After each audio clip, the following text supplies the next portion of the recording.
Nepal considers introducing no vote option ahead of March 5 elections. Legal framework still pending. World marks International Day for the Abolition of Slavery, urges global action against modern exploitation. Russia-US talks resume in Moscow with Kushner and Witkoff ahead of potential agreement on Ukraine war. Tensions escalate between Japan and China after Coast Guard vessels confront each other near disputed islands. Qatar reaffirms role as mediator between Israel and Hamas, pushing for swift progress in peace talks. And in the NPL, Janakpur Bulls chase down 177, keep knock-off hopes alive after win over Chitwan. Hello there, I am Ipulagi Singh Lama and this is NTV World Primetime News coming to you live from Kathmandu at 1900 hours. Now the news in details. Nepal's cabinet has rolled out a series of key decisions aimed at tightening financial governance and strengthening public administration. Government spokesperson Jagdish Kharel announced that from January 15th, any transactions worth 500,000 rupees or more must be carried out only through the banking system, a move intended to curb illicit cash dealings. Nepal has also pledged $200,000 in aid to Sri Lanka following deadly floods and landslides there. Other decisions include updates to judicial remuneration, key government appointments, approval of new economic and carbon trading regulations, and a restructuring survey for 15 health institutions.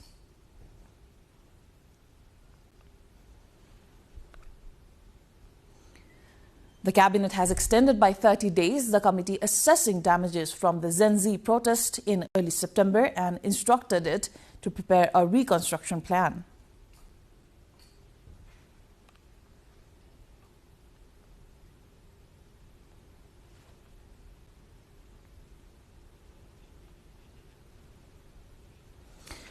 Now, the cabinet has extended by 30 days the committee assessing damages from the Gen Z protest in early September and instructed it to prepare a reconstruction plan.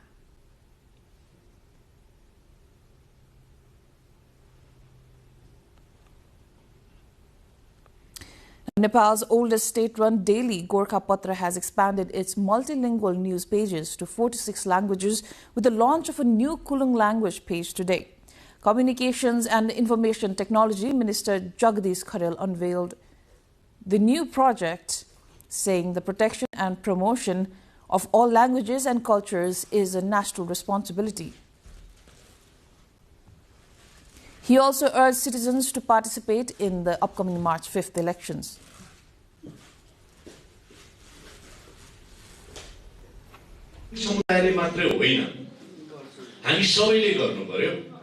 हामी सबैले गर्यौं भने मात्रै यो भाषा पनि हामी सबै नेपालीको हुन्छ, यो पहिरन पनि हामी सबै नेपालीको हुन्छ, मात्र यसको सुरुवात कुलुङबाट भयो भन्ने कुराहरु चाहिँ नि हामीले निकाल्नु पर्छ। त्यसैले यसको अपनत्व चाहिँ यसरी कायम गरौँ भन्ने लाग्छ। The newly unveiled page was handed over to Chandra Singh Kulung, chair of the Nepal Kirat Kulung Language and Culture Development Association. Gorkha Patra has been publishing multilingual content since 2007 BS. Now, as Nepal approaches in March 4th elections, the debate over introducing a formal no vote or the option to reject all candidates has gained renewed attention. While the idea has existed since Nepal became a democratic republic, the legal framework to implement it is still incomplete. Former Chief Election Commissioner Nilaknath Upreti says a no-vote option would allow voters to formally express dissatisfaction with all candidates, compelling political parties to be more responsible in candidate selection. However, introducing the provision would require amendments to the Constitution and election laws, particularly to clarify what happens if no vote wins a majority, whether polls must be repeated or new candidates fielded. Now, Acting Chief Election Commissioner Ram Prasad Bhandari says the Election Commission is ready to implement the system once the necessary legal reforms are made. The no-vote practice began nearly 50 years ago in the United States and is now used in parts of Europe, India, East Asia, and several African nations. The Election Commission Nepal says it plans to enforce the new election code of conduct from the first week of the Nepali month of Magh ahead of the upcoming polls. Under the draft rules, campaigning must follow a green election model, meaning only manifesto-based promotions will be allowed, with strict bans on posters, banners, and other election time advertising outside those guidelines. The Nepali Congress has issued a circular to its provincial district and constituency committees to recommend names for House of Representatives and National Assembly candidates. The circular, signed by Party Chief Secretary Krishna Prasad Paudel, instructs that individuals found guilty of social violations, including caste discrimination, domestic violence, child labor, or other misconduct, should not be recommended. According to party rules, a maximum of 3 names can be forwarded to the Central Parliamentary Committee, which will select the final candidates. The Election Commission has set January 1st to 2nd for submitting the closed proportional lists, while National Assembly and direct House elections are scheduled for January 25 and February 21, respectively.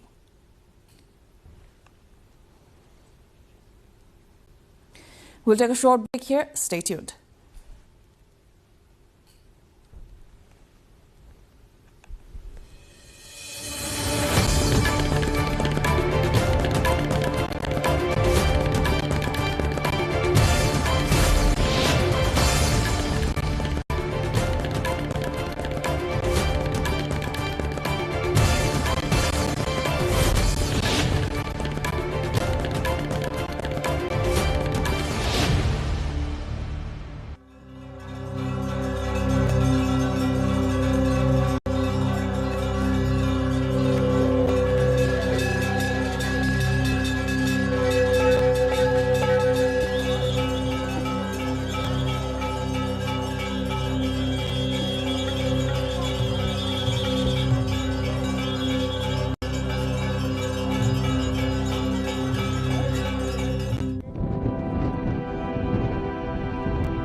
Welcome back.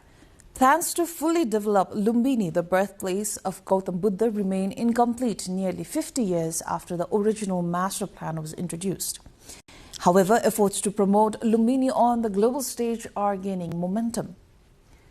Starting December 11th, Lumbini and nearby Ramgram in Nolparasi will host a major international peace program expected to draw more than 10,000 participants, including several of the world's leading billionaire entrepreneurs.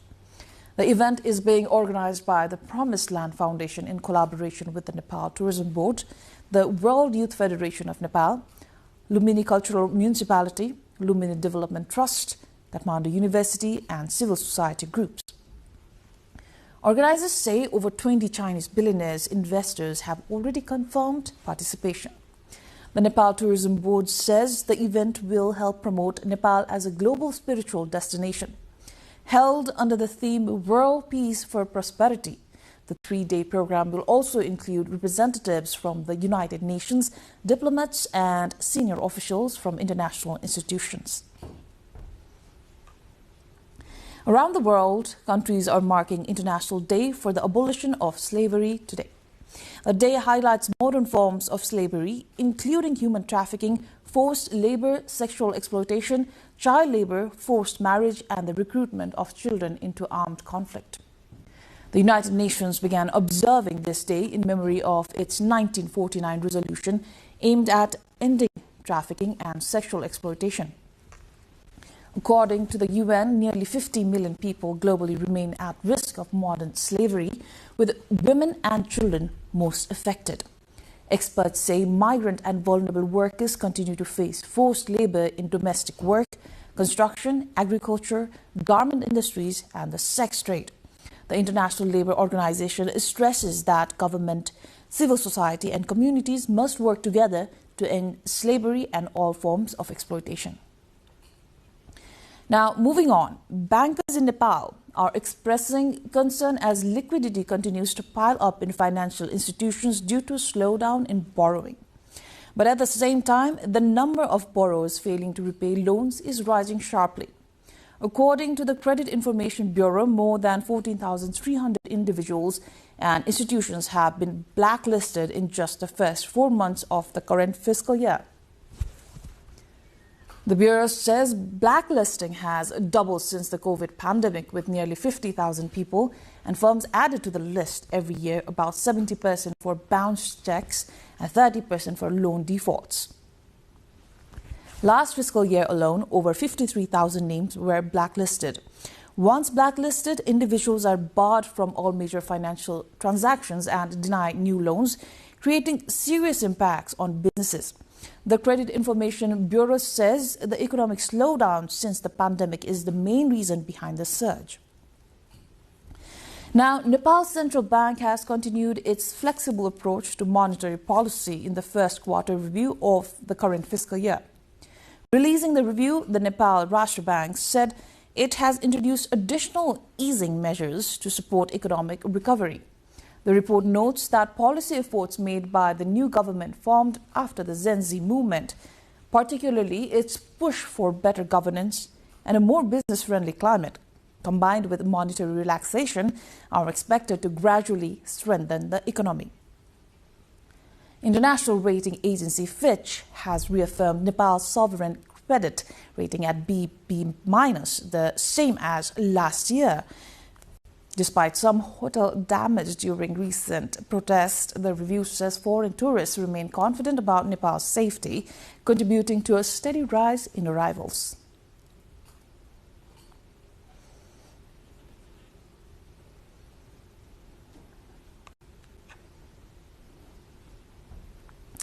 Now, Nepal's Palpali Koruas, which is a handmade bronze water jar, once renowned both nationally and internationally, gained a unique identity through the craftsmanship of Newar artisans. Today, however, both the legacy of these master artisans and the Palpali Korua industry itself are at risk of losing their distinctiveness. And now it's again time for a short break. We'll be right back.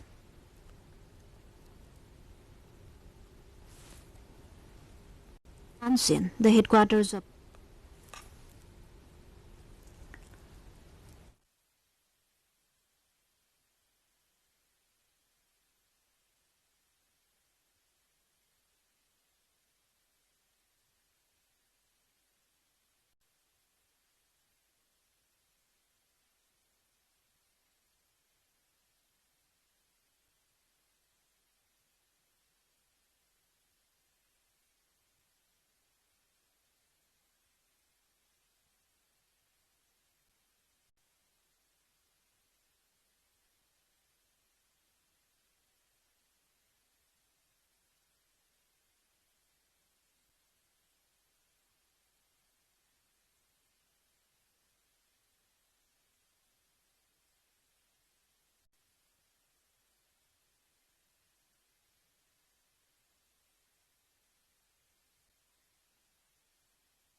It's time for a break. We'll be right back.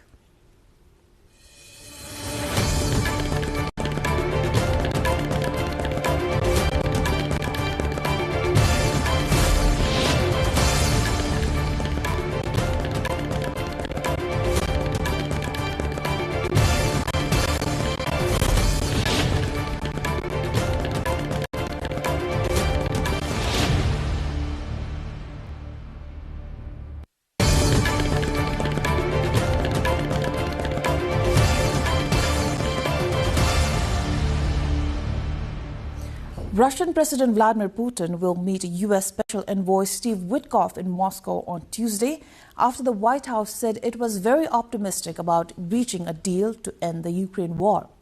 U.S. President Donald Trump's son-in-law Jared Kushner, who has acted as an outside advisor in diplomatic talks, is also expected to attend.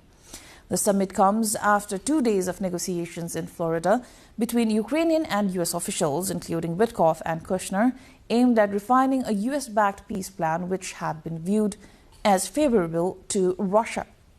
Ukrainian President Volodymyr Zelensky described the talks as constructive, but said there were some tough issues that still have to be worked through.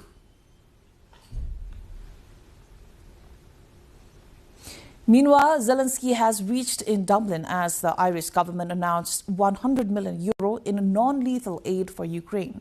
The additional funding brings to €200 million the total non-lethal military aid given to Ukraine this year. The funding is part of a new Ireland-Ukraine partnership to be signed by Zelensky and Irish Premier Michael Martin on Tuesday afternoon, which builds on an agreement signed in Kyiv last year. The 2030 roadmap on Ukraine-Ireland partnership sets out Ireland's immediate commitments to Ukraine, including €25 million to support the restoration and protection of Ukrainian energy infrastructure and a scheme to support training and other efforts as part of Ukraine's path to EU accession. Now, Zelensky's visit is the first official visit of a Ukrainian president to Ireland. Now, moving on, Japanese and Chinese vessels engaged in a fresh stand-up around disputed islands on Tuesday, the two countries' coast guards said. Relations have been strained since Japan's new Prime Minister Sanae Takaichi suggested last month that her country could intervene militarily. Japan's Coast Guard said 2 Chinese Coast Guard patrol ships entered Japan's territorial waters around the Senkaku Islands in the East China Sea in the early hours of Tuesday and left a few hours later. The Japanese administer Senkaku Islands, known as the Dayo in China, have been a regular flashpoint between the two nations over the decades. After the patrol ships sailed toward a Japanese fishing boat, a Japanese Coast Guard vessel issued a demand that they leave the waters, the Japanese Coast Guard statement said. China Coast Guard spokesperson Liu Dejun said that a Japanese fishing vessel illegally entered China's territorial waters. Now, Qatar has reiterated its commitment to mediating between Israel and Hamas, signaling hopes for a swift advance in peace efforts. The country's foreign ministry spokesperson, Majid Al-Ansari, said on Tuesday that Qatar aims to push both sides into the next phase of talks very soon. He emphasized that Doha is working closely with regional and international partners to create conditions conducive to dialogue and a durable ceasefire. Al-Ansari noted that Qatar has a long-standing role as a mediator in past conflicts, facilitating humanitarian aid deliveries to Gaza and helping negotiate temporary truces during periods of heightened violence. He called on all parties to exercise restraint and engage constructively, stressing that sustained dialogue is essential to prevent further escalation and civilian casualties. Now, Qatar's efforts come amid growing international concern over rising tensions in the region as both sides face mounting pressure to resume meaningful negotiations. Moving on, a top U.S. Navy admiral ordered a second round of strikes on an alleged Venezuelan drug boat, the White House has confirmed. The double-tap strike on 2nd of September has drawn bipartisan scrutiny among U.S. lawmakers. The Washington Post recently reported that 2 people survived the first blast and were still clinging to the burning vessel when they were killed, raising fresh legality questions. The White House Secretary Caroline Leavitt said on Monday that Defense Secretary Pete Hegseth authorized the strikes but did not give an order to kill everybody, as the report said. More than 80 people have been killed in a number of similar strikes in the Caribbean Sea since early September. Each announcement from US officials is usually accompanied by a grainy video, but no evidence of the alleged drug trafficking and few details on who or what was on board each vessel. Now, let's take a short interlude and return to see more updates from international arena.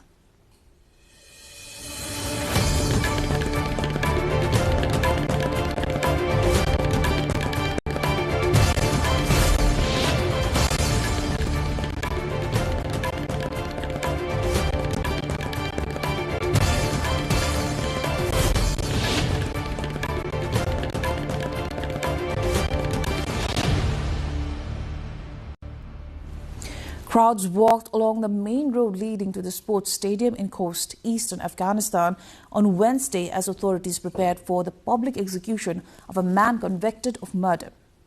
Local resident Muzib Rahman Brahmani said the execution could prove to be positive, arguing that such punishments would deter future killings.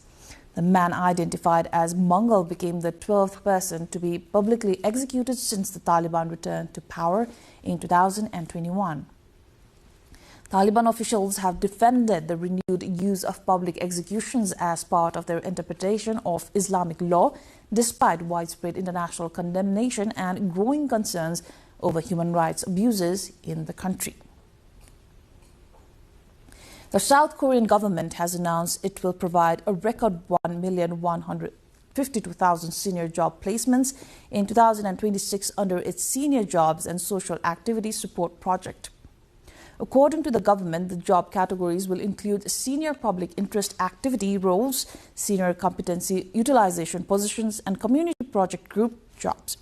The first category, public interest activity, is open to seniors aged 65 or older who receive the basic pension. The other two categories accept applicants aged 60 and above. These steps comes as the number of job seekers aged 60 or older increased in 2024, even while job applications among other age groups fell, reflecting growing demand from seniors wishing to remain economically active.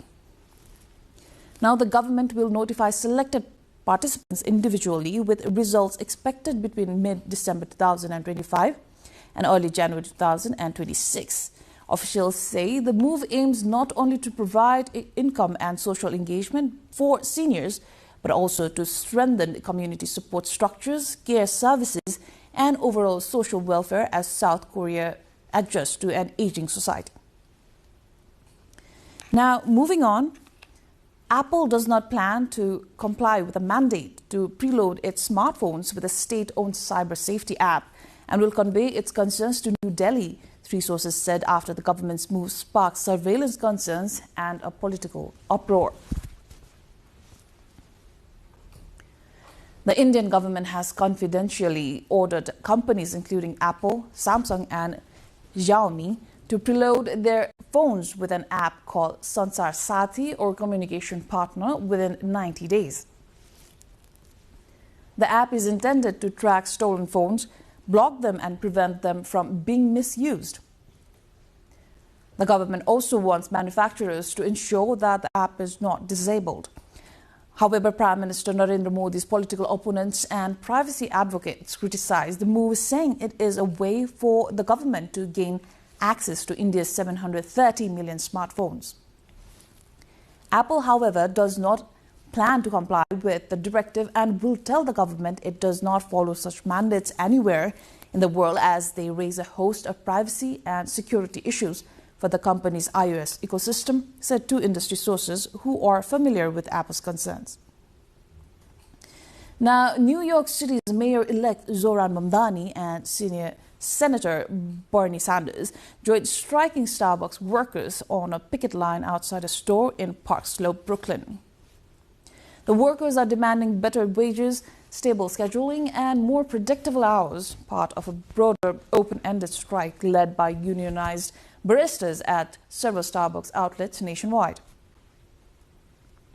The picket occurred at a moment when the strike and public pressure prompted a major development. Starbucks has agreed to a substantial settlement with the city over past scheduling practices violations. Under the settlement, the company will pay about $35 million to more than 15,000 workers, the largest worker protection payout in New York City's history. The political support from Mamdani, who since winning election has positioned himself as a champion of affordability and worker rights, is noteworthy for its attempt to bring union demands into the broader civic agenda.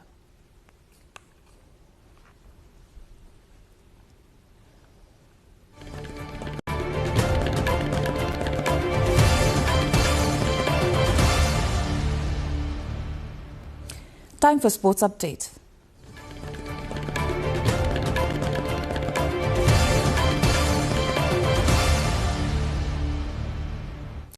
Janakpur has marked its first win in today's first match under the second edition of Nepal Premier League NPL held at TU Cricket Ground in Kirtipur. Janakpur Bolts won against Chitwan Rhinos by 6 wickets. It is the 5th game of Janakpur this season, while it's the first victory.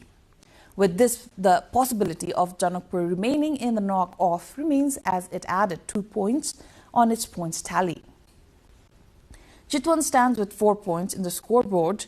Janakpur Bolts received a victory target of 177 runs from Chitwan Rhinos, which they reached in just 17.3 overs in the loss of 4 wickets. Janakpur made 180 runs in 17.3 overs.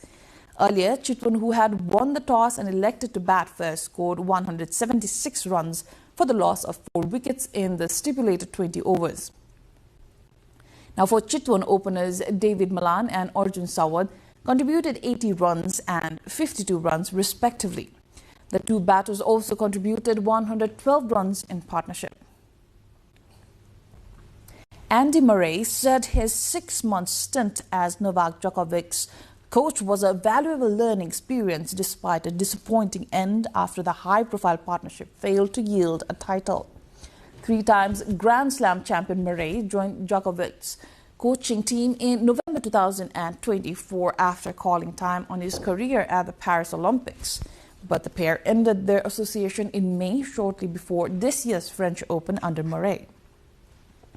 Djokovic beat Carlos Alcaraz to reach the semi-finals at the Australian Open, but the 24 times Grand Slam winner suffered a hamstring injury and retired after one set against Alexander Zverev.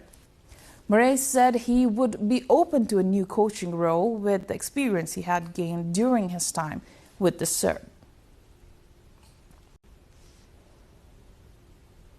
Now, a preliminary hearing began in Buenos Aires on Tuesday in the new trial over the 2020 death of football legend Diego Maradona, as judges and lawyers met to determine how the upcoming oral proceedings will unfold. The hearing comes after the original trial was annulled earlier this year due to judicial irregularities, prompting the appointment of a new panel and a rescheduled start date in 2026. 7 members of Maradona's former medical team face charges of negligent homicide, while defense lawyers have filed fresh appeals seeking to limit or exclude evidence. The court will use the current procedural session to define the scope of the retrial and address the latest challenges raised by the accused.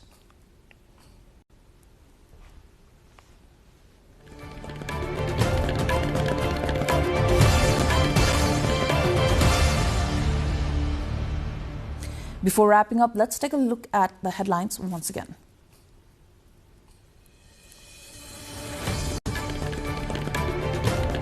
Nepal considers introducing no vote option ahead of March 5 elections. Legal framework still pending. World marks International Day for the Abolition of Slavery, urges global action against modern exploitation. Russia-US talks resume in Moscow with Kushner and Witkoff ahead of potential agreement on Ukraine war. Tensions escalate between Japan and China after Coast Guard vessels confront each other near disputed islands. Qatar reaffirms role as mediator between Israel and Hamas, pushing for swift progress in peace talks. And in the NPL, Janakpur Bolts staged down 177, keep knock-off hopes alive after win over Chitwan. That is all for NTV World Primetime News for now. Do join us through our social media and get the latest updates from our official website www.nepaltelevision.com. This is April Singhama. Thank you for staying with us. Have a wonderful evening ahead.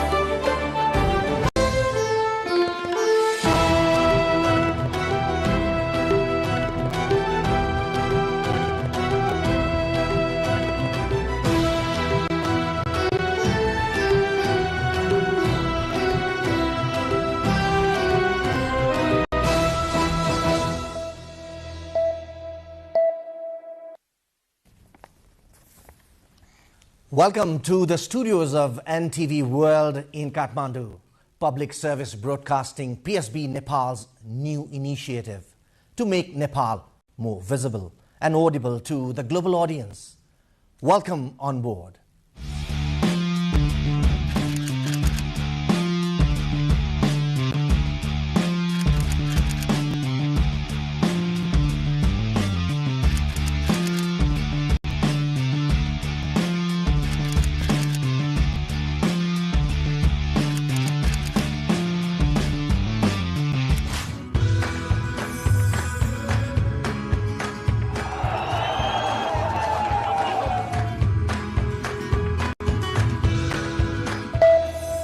This is NTV World, facts that speak, insights that matter. Telling the stories of a changing planet. NTV World, Nepal's perspective to the world. Exploring the heartbeat of Nepali creativity. This is NTV World. The power of story shaped by technology. NTV World. Unearthing Nepal's hidden heritage. Discovering the timeless Nepal. Telling stories that endure across centuries, where culture breathes, stories bloom. When the world moves, we make a sense of it. NTV World. Taste of Nepal. Every recipe, every flavor tells the story. Journalism in the digital age. Fast, focused, verified. Stories hold power. Stories reflecting life. Stories of the hinterlands. Reporting for Public Service Broadcasting. Reporting for NTV World. This is NTV World. Welcome to News Hour. This is NTV World. Welcome to Primetime News. One story at a time. Crossing borders, connecting voices, where Nepal meets the world in dialogue. This is NTV World, Nepal's perspective to the world. Voices that connect Nepal to the world, bringing perspective, region and relevance to every story. NTV World, Nepal's perspective to the world. Stand by. Mic is on. 3, 2, 1, cue. We are NTV World.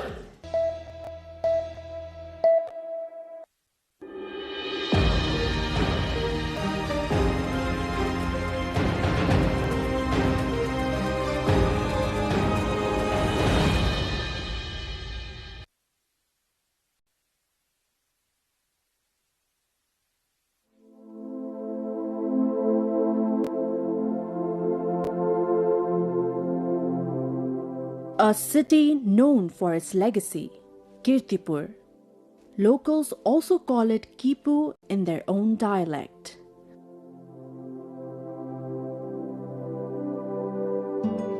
It is the largest ancient settlement after Kathmandu, Lalitpur and Bhaktapur.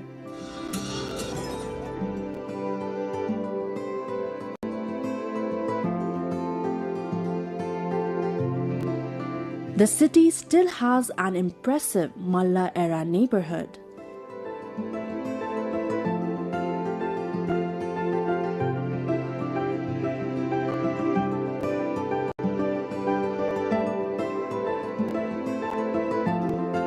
It is also home to Taudaha, the largest lake in the Kathmandu Valley. There are temples, monasteries, bihars, and stupas for both Hindu and Buddhist devotees, along with countless festivals and ritual celebrations that altogether give Kirtipur its distinct and special character. With its ancient Newar settlements, this place is a beautiful convergence of Newar culture and heritage.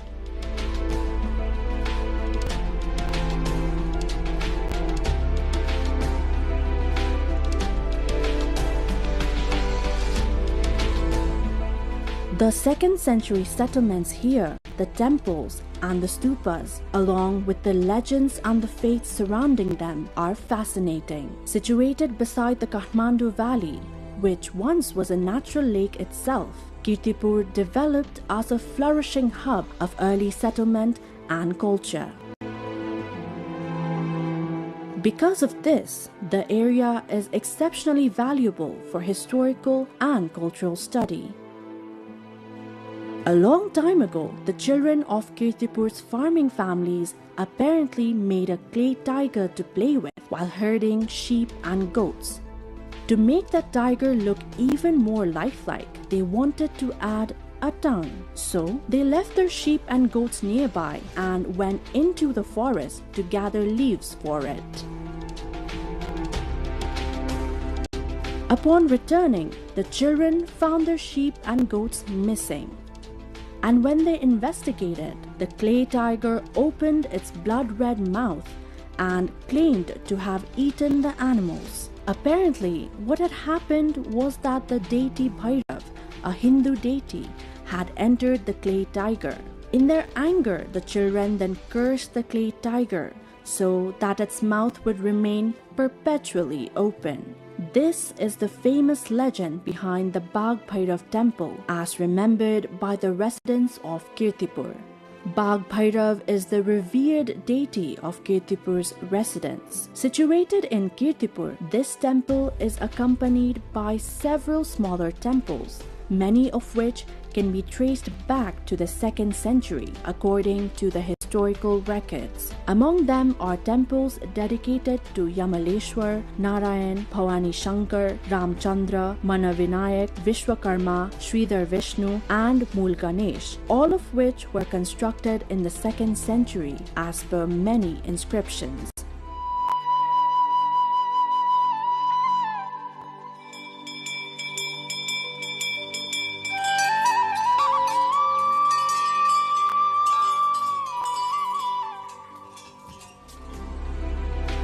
The historical records mention that the Bagh Bhairav temple, originally made by Shivadev, was again renovated in the 16th century by Jagatpal Varma into a 3-tiered pagoda style.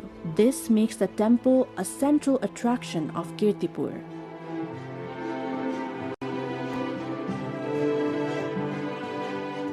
Most Newar settlements, which are one of Nepal's ethnic groups, are adorned with temples and stupas.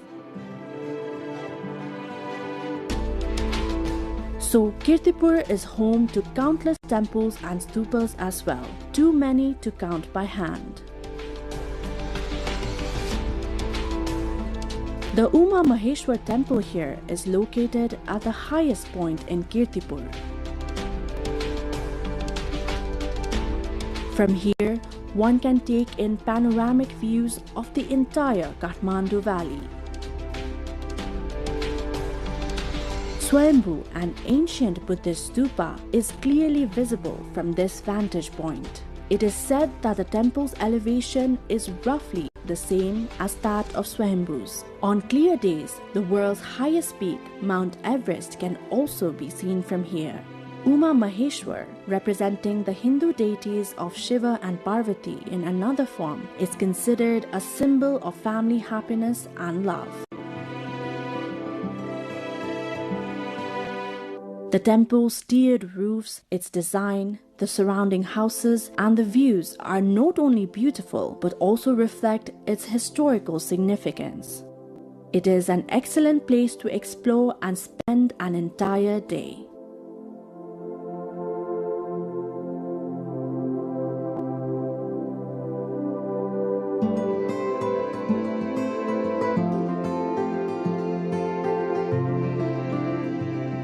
Kirtipur is special not only for Hindu devotees but also for Buddhists.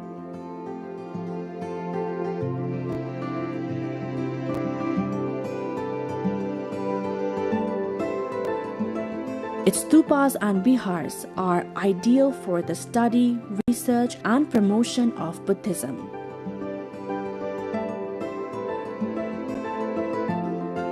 The Chilanchu Stupa, located atop the hill, is said by historians to have been built during Emperor Ashok's visit to Nepal. Its renovation, however, took place in the 16th century during the time of Jagatpal Varma. This site is ideal for prayer and meditation. It feels like Chilanchu spreads wisdom along with its fluttering flags under the open sky. It is said that seeing the hills surrounding the Chilanchu Stupa, Prithvinarayan Shaha, the 18th century king who unified Nepal, coveted Kirtipur. His attempts to capture Kirtipur, intended to make conquering Kathmandu, Bhaktapur and Patan easier, only succeeded on the third try.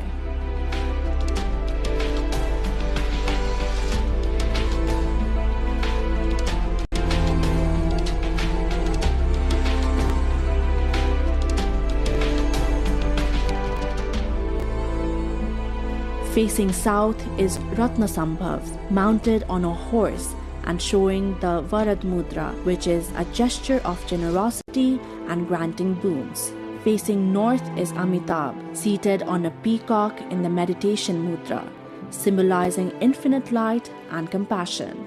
Facing west is Amogha, seated on a Garud with the Nag hood in Abhay Mudra, a gesture of fearlessness and protection.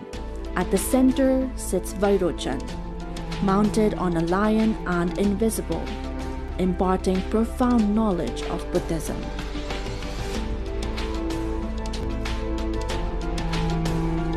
The presence of these 5 Buddhas is believed to guide those who have lost their way, whether it is in spiritual seeking or in travel.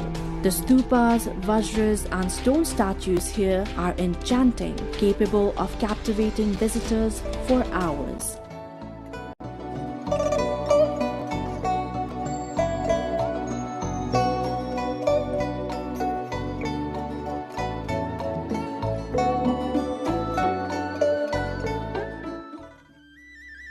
In Panga of Kirtipur, there is a cremation site. The deceased of the Panga community are cremated here, but this place is different from others. According to local tradition, one cannot stay behind after setting the body on fire.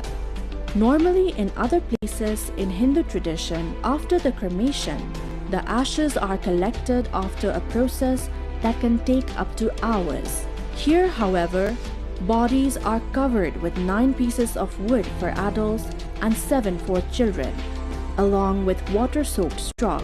Then the fire is lit before it is time to leave the site.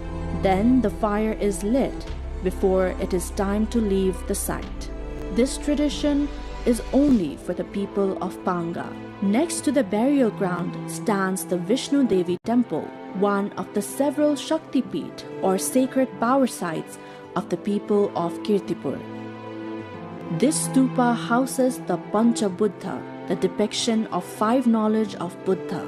Facing east is Akshobhya, mounted on an elephant and with earth-touching gestures. The area is peaceful and known for its spiritual atmosphere. Kirtipur is not only famous for its monasteries and chaityas, it is also rich in history and culture. This place is known for its year-round festivals, rituals, and vibrant cultural way of life. Among the important festivals are the Satgaunle Jatra, Gai Jatra, Bagh Bhairav Jatra, and Indrayani Jatra.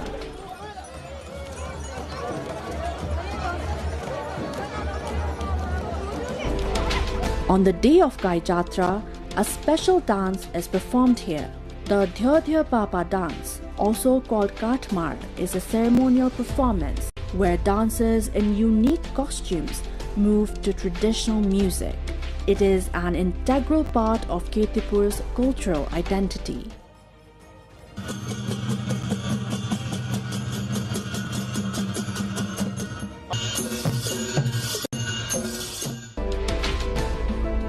Here, visitors can also find various hotels, homestays, and Newari restaurants.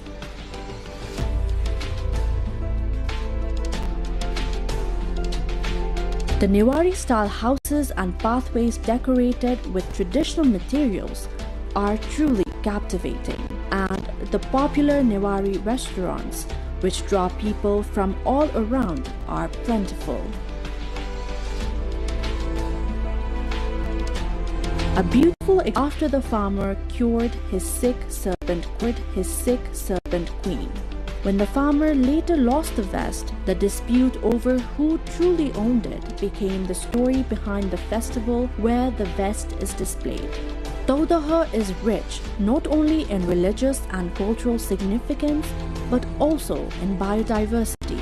The area is home to 38 species of plants, 36 species of insects, and 116 types of birds. Swans gliding across the lake, birds perched in nearby trees, colorful fish swimming below, and small snakes seen occasionally along the banks. All of it make it easy to lose track of time while observing this vibrant ecosystem. In winter, birds migrate here from Siberia, Mongolia, and Tibet to escape the cold. Species such as lahade, kalihas, khoya, malak, and birds like great cormorant and Indian pond heron are also found here at Taudaha. These migratory birds travel thousands of kilometers from various countries to reach this lake.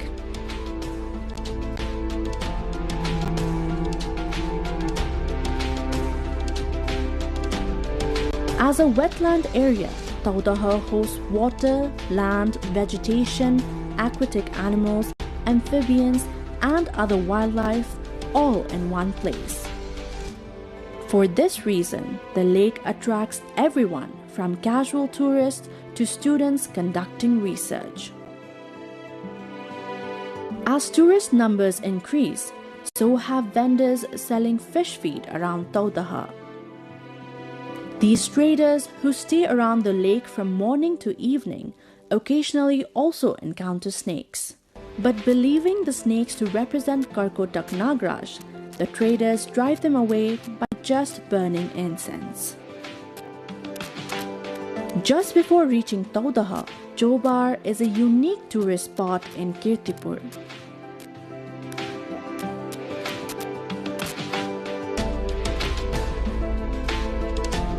Manjushri Park here is one of the popular picnic destinations. The cave, Chobar Gorge, Suspension Bridge, Jalvinayak Temple, and Adinath Lokeshwar Temple are all must-visit sites.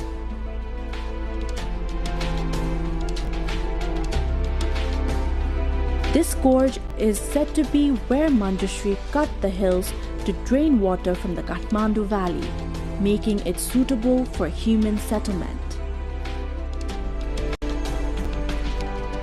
Therefore, this place holds historical and mythological significance.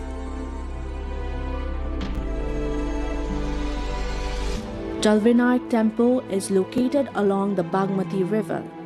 Among Kathmandu Valley's four main Ganesh temples, Surya Vinayak, Chandra Vinayak, and Ashok Vinayak, Jalvinayak is one of them. It is built in traditional pagoda style.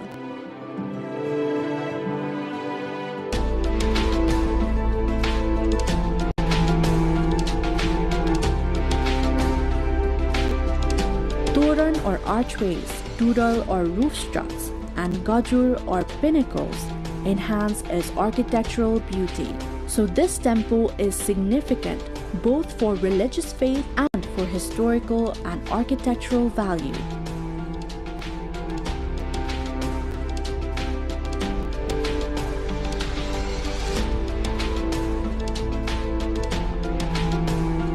Spread over 14.76 square kilometers, Kirtipur has many places to explore,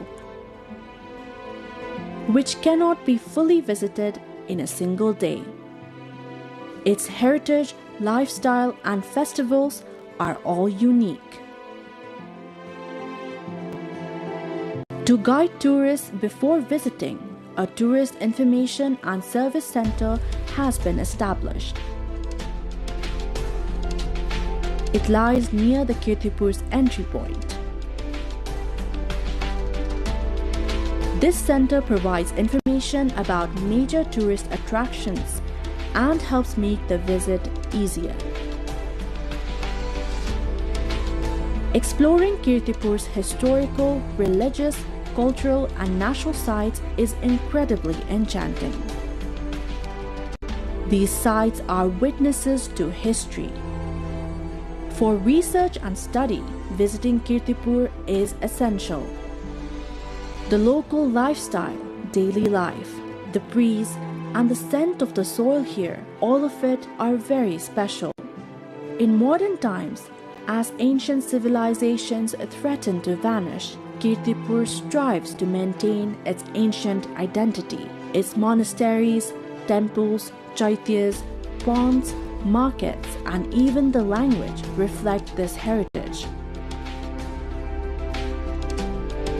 Kirtipur is not just a tourist destination. It offers experiences of meditation and knowledge, and of peace and beauty. Its stories and hospitality attract everyone. To witness and feel the unique confluence of history, culture, and nature, visiting Kirtipur is a must, not just once, but again and again.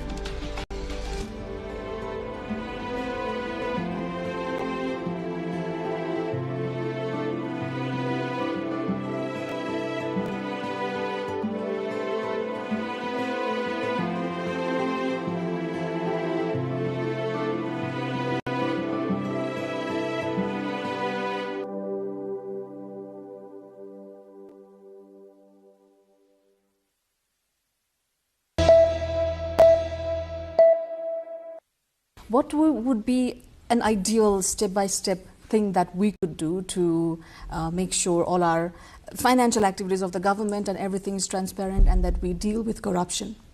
It is our collective responsibility, right? It is not going to be, when we say step-by-step, what may easily come to our mind is, okay, have policy in place, enforce it, right? Have maybe a stronger punishment mechanism, and that's going to work. Of course it will. Well, that needs to happen. But then there's more steps that we need to take if we really want to get into that.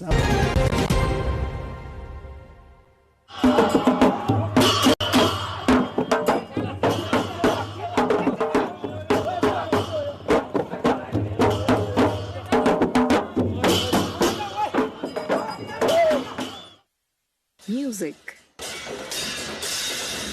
dance, food, art and devotion are the lifeblood of Newar culture, an ancient civilization rooted in the Kathmandu Valley of Nepal.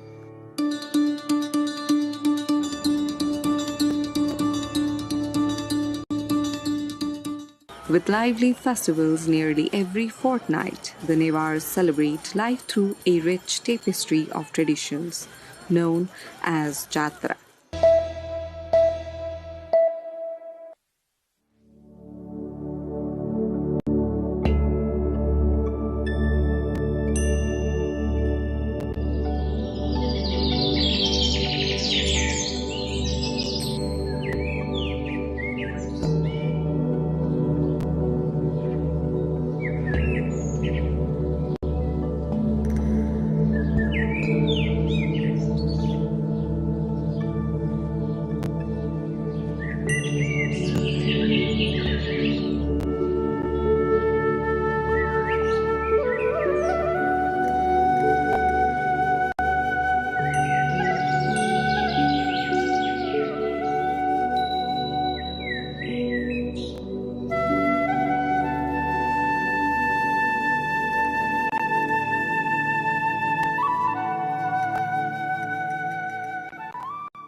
private education and public education. We're clearly creating two different sorts of human resource. And then it ultimately culminates into sending two types of workforces as well. We're creating workforces, one for the Gulf nations that solely work to make a living, the other to the developed countries who either go there for education, higher education, or skilled jobs. Where are we lagging? We are at in a world where I think you wouldn't be in a position to say that nationalize everything, government should run all the schools, and then so all the private schools are shut down, and that's how you're gonna create equality. I think we've heard those kind of political, social, economic voices also, but that has not translated into reality. So what is the workable solution in that case? It's only that we improve the quality of public schools. It's only through improving the public school system that you can sort of like bridge that gap. What do you need to do? There are a lot of things. Invest in infrastructure, like healthcare we talked about. We need to improve the infrastructure of education. We need to continue to provide support to educators. With this recent change of federalism, there has again been the gap created where the school teachers feel there's lack of support system now than it used to be in the past, which is very unfortunate.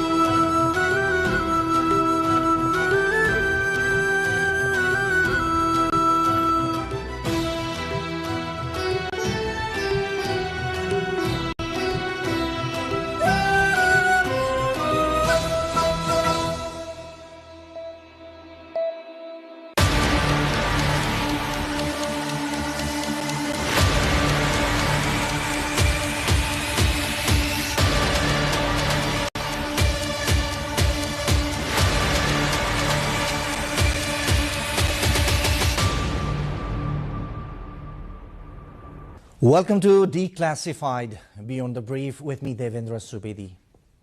Today we bring you the story from the alleys of Kathmandu to NASDAQ, which is the US stock exchange. The gentleman we have with us today recently hit headlines in Nepal as a successful entrepreneur whose company, Fuse Machines, a company working in the field of artificial intelligence, which we call AI, made its debut at the NASDAQ, or the US stock exchange. In this episode of Declassified, we try to explore the journey of a successful Nepali in global business arena. Artificial intelligence itself, changing trends in global business world, Nepali identity abroad, and much more. Dr. Samir Maske, a change maker, computer scientist and educator, has spent his career at the crossroads of innovation and education. He believes artificial intelligence isn't just transforming industries, it's reshaping opportunity itself. In 2013, he founded Fuse Machines, a New York-based company with a bold mission to democratize AI and make its benefits accessible to all. Though headquartered in the United States, its roots and much of its talent remain deeply connected to Nepal, where the company first launched its AI fellowship program, training local engineers and students in cutting-edge technology. Over the past decade, Fuse Machines has empowered thousands of AI learners and built advanced solutions across finance, healthcare, retail, and media, bridging academics and industry. Its proprietary platform, AI Studio, drives predictive and generative AI systems, helping businesses automate decisions, detect fraud, and make sense of data at scale.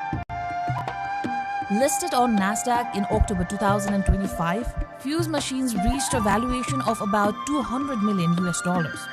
From Kathmandu to New York, Dr. Maske's vision proves that innovation and education can bridge worlds, turning intelligence into opportunity. Please welcome Dr. Samir Maske, founder and CEO of Fuse Machine. Thank you for having me here. Dr. Maske, is the joy of being listed in NASDAQ still soaking in? Definitely. It was a very long, arduous, hard journey to get listed in NASDAQ. And it's a relief, obviously. And it's slowly sinking in that we're actually now listed in NASDAQ and we're a public company. So we're pretty lucky because we caught you in person here in Kathmandu, because you're basically based in your headquarters in New York. Is it a holiday trip after that success? It's partly holiday trip, partly work. So my family, my mother, sister, brother, basically pretty much all of my extended family is here. So I'm here to see them. And then because how difficult the process was, the usual trips I used to make months of times a year, I had not been able to make it for almost last 12 months to see all the colleagues and employees here in Nepal office. So part of it is just coming back to see everyone and see all the colleagues in Fuse Machines, Nepal. It will be an interesting conversation with Dr. Samir Maske, but initially what we're going to do is we are going to go to the roots of Dr. Maske. Let's start with your journey, Dr. Maske. Can you tell us more about your journey from the alleys of Kathmandu, I'd prefer to say it, to NASDAQ? Definitely. So I was born and raised in Nepal. Yeah, so as a child I would run in the gullies of Tamil. That's where I grew up. I went to school here. Finished my SLC, it's called ACE now, and the ISE, and now it's mostly plus 10 plus 2 and A-levels and so forth. So I finished my ISE, taking science as a subject. And during my last year, I applied for colleges in the US. I got a scholarship into a few colleges, and that's when my journey to the United States started. Went to the US, to Bates College. It's a small college up in Maine, and studied math and physics, and then went on to do a PhD in AI because I was interested in computer science. I was interested in making machines talk, making machines understand us. And so that research passion led me doing a PhD, after which I joined IBM Watson Research Center, where I continued to do research on speech-to-speech translation system, like English to French, German, Chinese, Arabic, many different kinds of speech-to-speech translation systems, question-answering systems, deep question-answering systems, and whatnot. And as I did that for quite a while, after some time, I left IBM and then started teaching AI courses at Columbia University, and then also started Fuse Machines, which was also based on basically all the learnings I had done on AI and thinking about how to turn that into a business. It is an interesting fact that Dr. Samir Maske is currently an adjunct associate professor at the University of Columbia teaching AI. So it's not just business, right? Can you tell us more about how your academics helped you build a business? Education has been very close to my heart for a long time. My mom was a school teacher, it's a Bhagwan Bal, as this primary school. So I'd seen her teach all these kids. And when I used to come back from school, I could see her teaching and so forth, and would wait outside. So, and I've seen over the years how education, the students she has taught to all these kids have grown up now and are successful in their own businesses or education and so forth. So academia has always been very close and always been very interested in it. And that's why I ended up doing a PhD. Like, research was a passion, knowledge was a passion. So because of that, when I was in my undergrad and I was studying math and physics, I wanted to build a speech synthesis system. And that led me to a library where I found a book and then started reading about it and taught myself how to build a speech synthesizer. And that started my academic journey on AI, like almost 25 years ago. So you started your journey into AI, doing research, your academics in AI almost 25 years ago. Yes, when nobody cared about AI. Right now, AI is, like, everybody talks about AI, but 25 years ago, Nobody cared. And it was just sheer interest on how things work as an engineering field. I'd be wrong if I say your interest was only in IT at that time. In fact, 25 years ago, you were already targeting your zeroing on your interest area as AI then 25 years ago. Yes.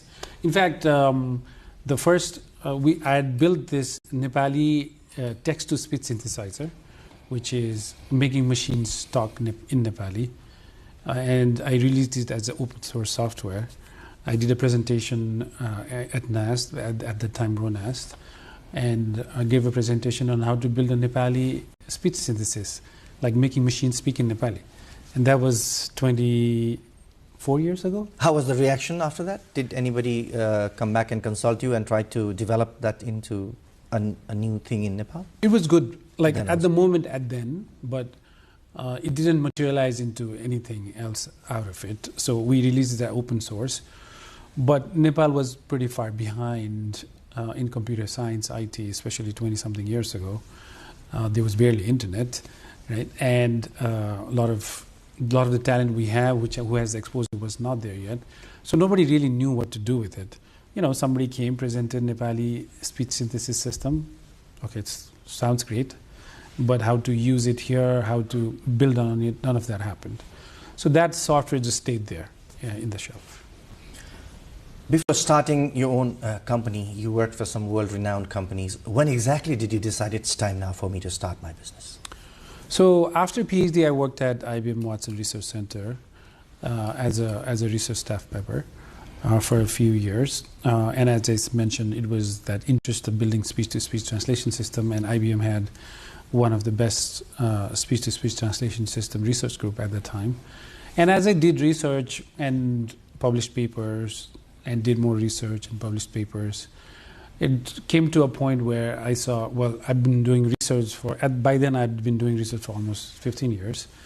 And we're doing research and publishing. Like, it's not really impacting lives in the scale that I wanted. So after about 5 years after working at IBM, I said, okay, can I take all the learnings in AI I've been doing since like early 2000, this is like 2013, 2012. Can I take all of that and apply into a business and start a company, build an AI product and sell it, build a business around it so that it can have impact? And that's sort of what I did. In the next part of the conversation, we'll talk about the Fuse machines itself. Well, Dr. Maski, if I don't ask you these questions, maybe I'll not be doing justice to my viewers as well. How rich are you at this moment?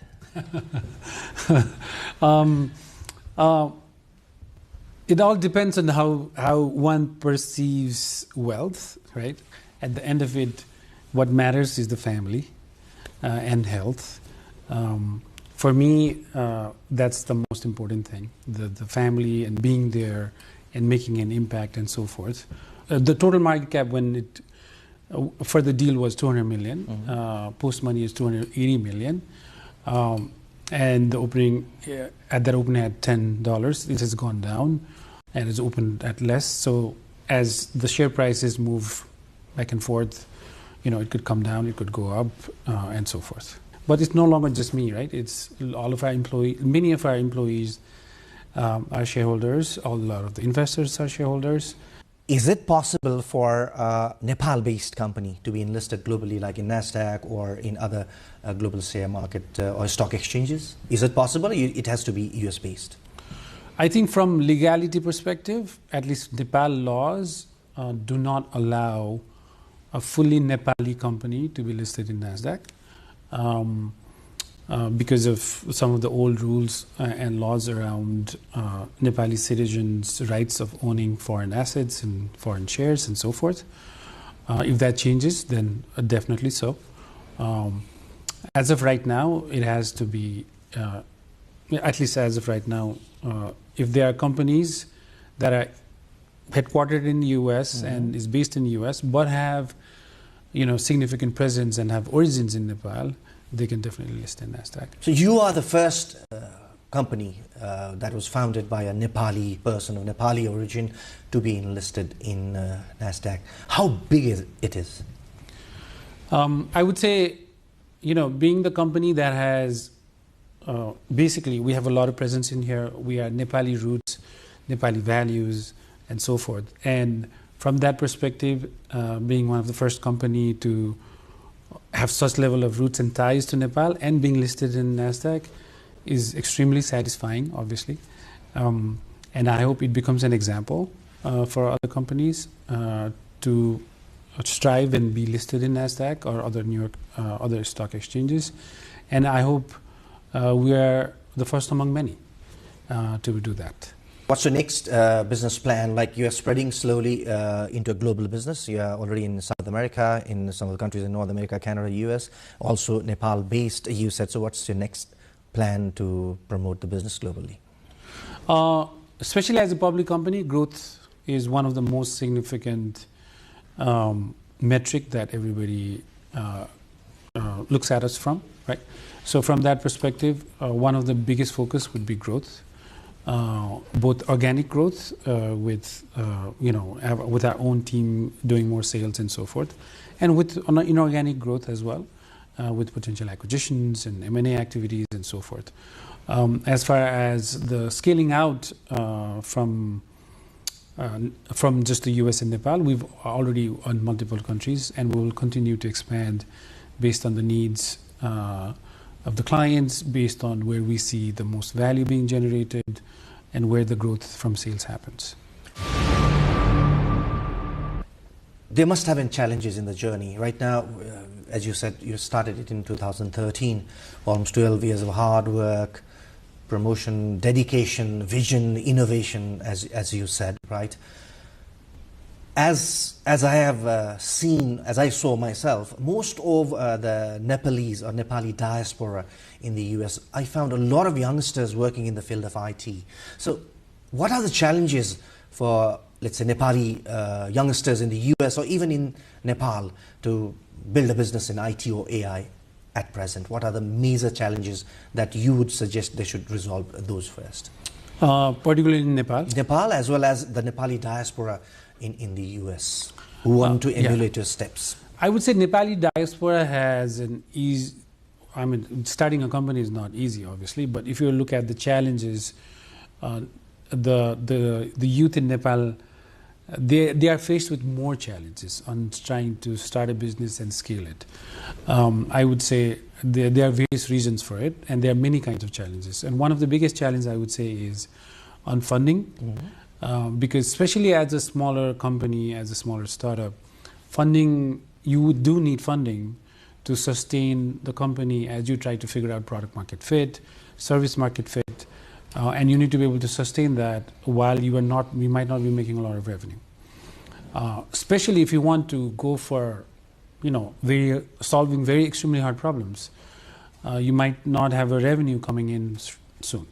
In those cases, places like the United States or other countries, there's more capital, there's more risk capital available where the investors may take a chance saying, okay, let's see where this can lead to, where you are able to take the risk and really build a very strong suite of products without having a clear revenue model right in the day one. Mm. But obviously all businesses require revenue models, but you get longer time to do that. In Nepal, there is not a lot of financing mechanisms for an entrepreneur to stay afloat while they are taking this risk and building these extremely difficult products. So that's one of the biggest challenges I see. For an innovation like AI, IT, initially, to be an enterprise has to have an impact. In Nepal, where IT still is, I would not say a luxury right now, because we do have access almost across the country right now, though intermittent at times.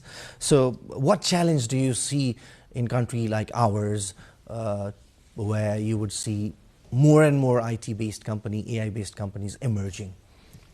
So besides the capital, I think compute infrastructure is there's not, for example, even we struggle to find enough GPUs. And for AI, you need a lot of GPUs and compute power to build these models, train these models, inference, and to do an inference and so forth. And if we want the tech infrastructure and overall tech ecosystem in Nepal to really produce a lot of tech companies, IT companies that are building products for Nepal, in Nepal, for Nepalese, then the compute infrastructure needs to be figured out. And that has not been done so.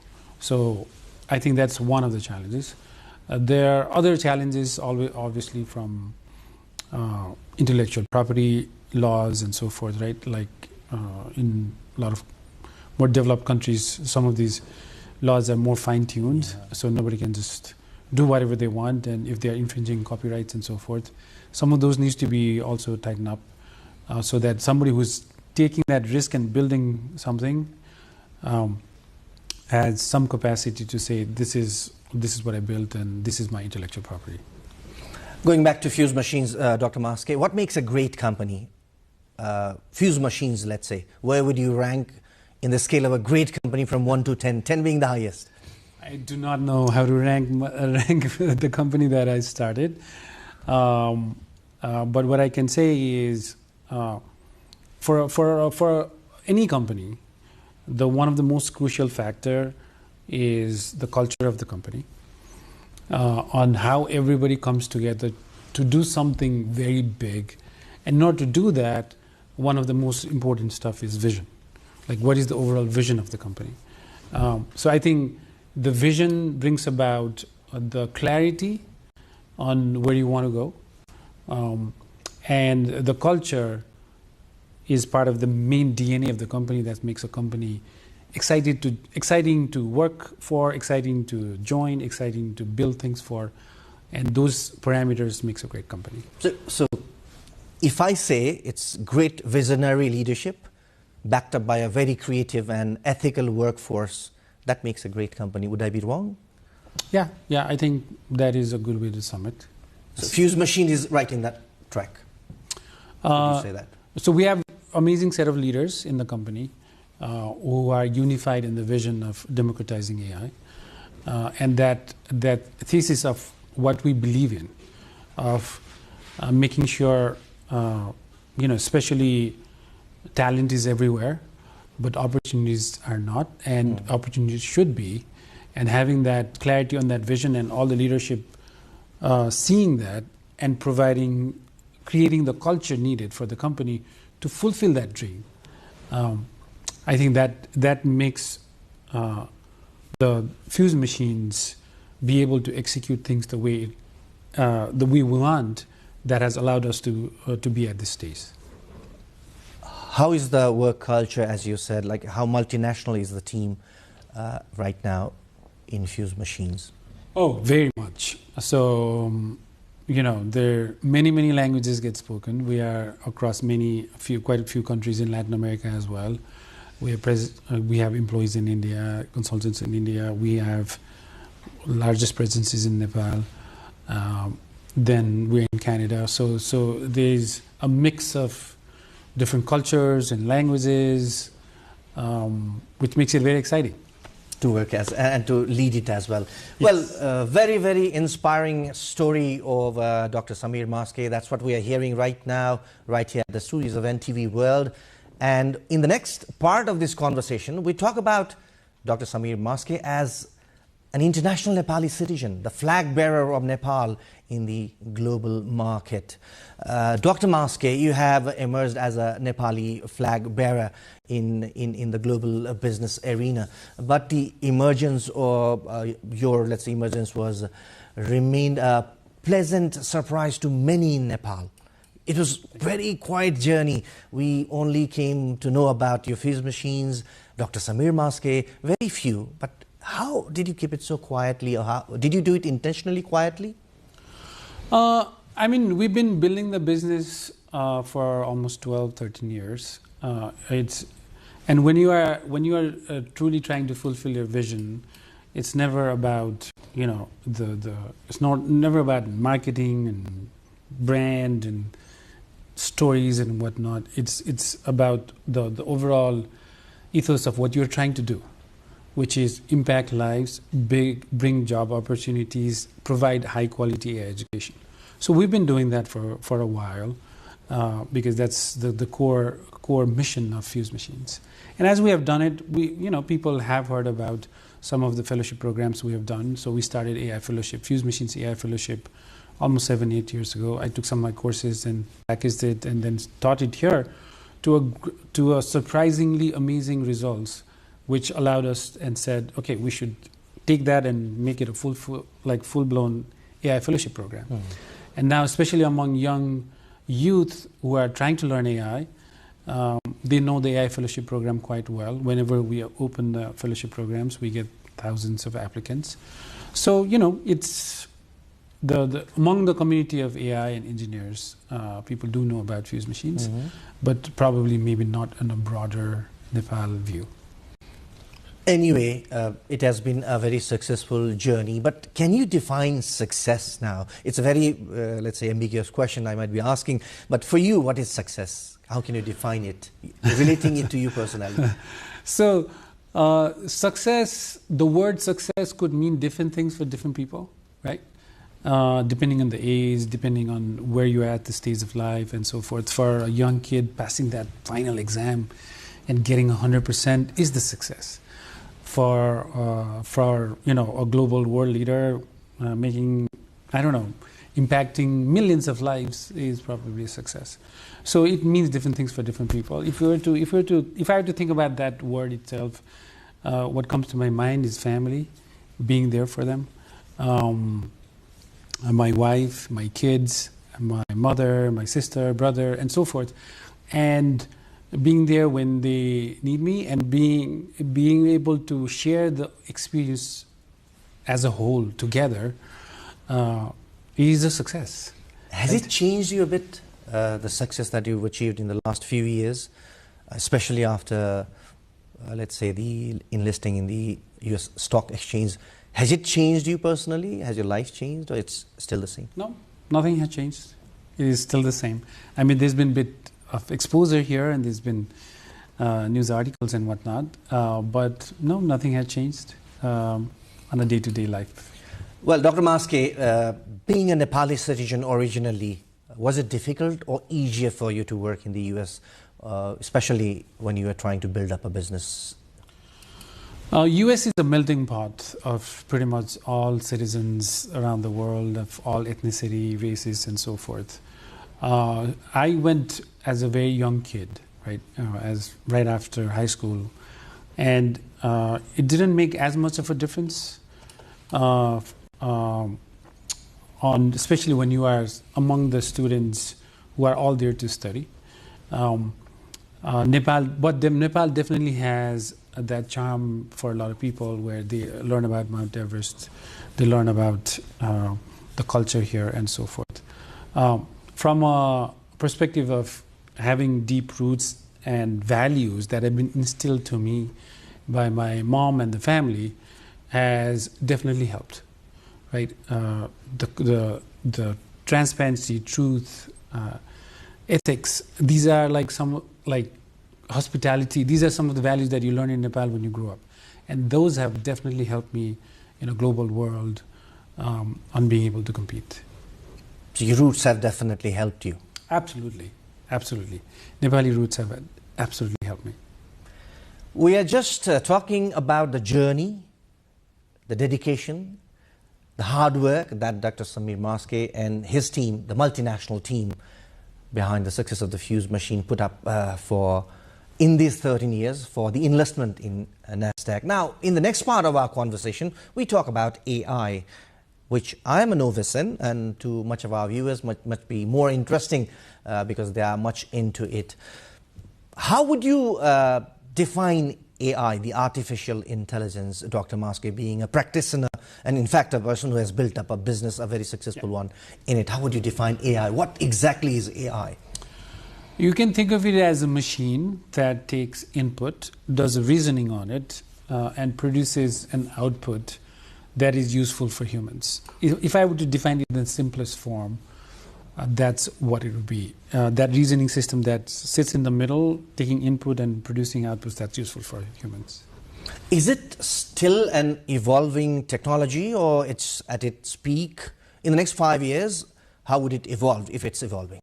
It is still very evolving. and the pace of evolution or the change in AI and the tech behind AI is unlike I've ever seen before, right? Like I did research in question answering system. The natural language processing world has been my life from PhD to at IBM to teaching, all of that. But over the last 5 years, suddenly everything has changed in AI. A lot of things have changed. So the speed at which AI is changing is extremely rapid, and it will continue to do so. Definitely there is a little bit of overhype where people think, like when I talk to some enterprise C-suite, they think, they may have heard and read and whatnot, and they think everything under the sun can be solved with AI, which is not the case. But it can do a lot at the moment. Where do you see the technology in the next 5 years? So, especially I'm asking you this question because there's a few people like me who do not have much information about AI. We fear as if it is going to replace human intelligence, or even job loss, or let's say loss of privacy. These are some of the issues that we basically fear. So is that a valid fear in us? Some of it could be valid from a perspective of, maybe not in 5 years, but in 10 years, are all the cars going to drive itself, right? And I was just in San Francisco recently, and that's already a reality there. It's already a reality. I ordered a Waymo, which is similar to Uber, but it's a driverless car. A car just came near me, the door opened, I sat inside, and it just took me a route, stopped and opened and got out. There was no driver. So now that tech is evolving very fast, and more cities are producing that. Now that could generate genuine questions to all the people who are making their livelihood based on driving cars or driving, like providing this. Or the Uber service, let's say, to be specific in the US. Now, should they be worried a bit? They are worried because I had a very interesting conversation with some of the people in LA itself who are in this service. So they were pretty much worried, especially the diaspora, Nepali diaspora, or the people who are relying to that. So that could be a possibility. That could definitely be a possibility. So there are jobs where it could potentially be fully automated.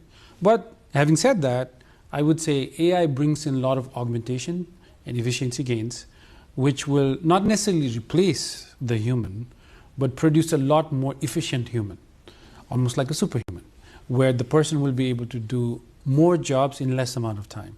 And that efficiency gains could impact overall economic output, which could then generate a lot more new kind of jobs, right? Like already there is prompt engineering, which does not exist before.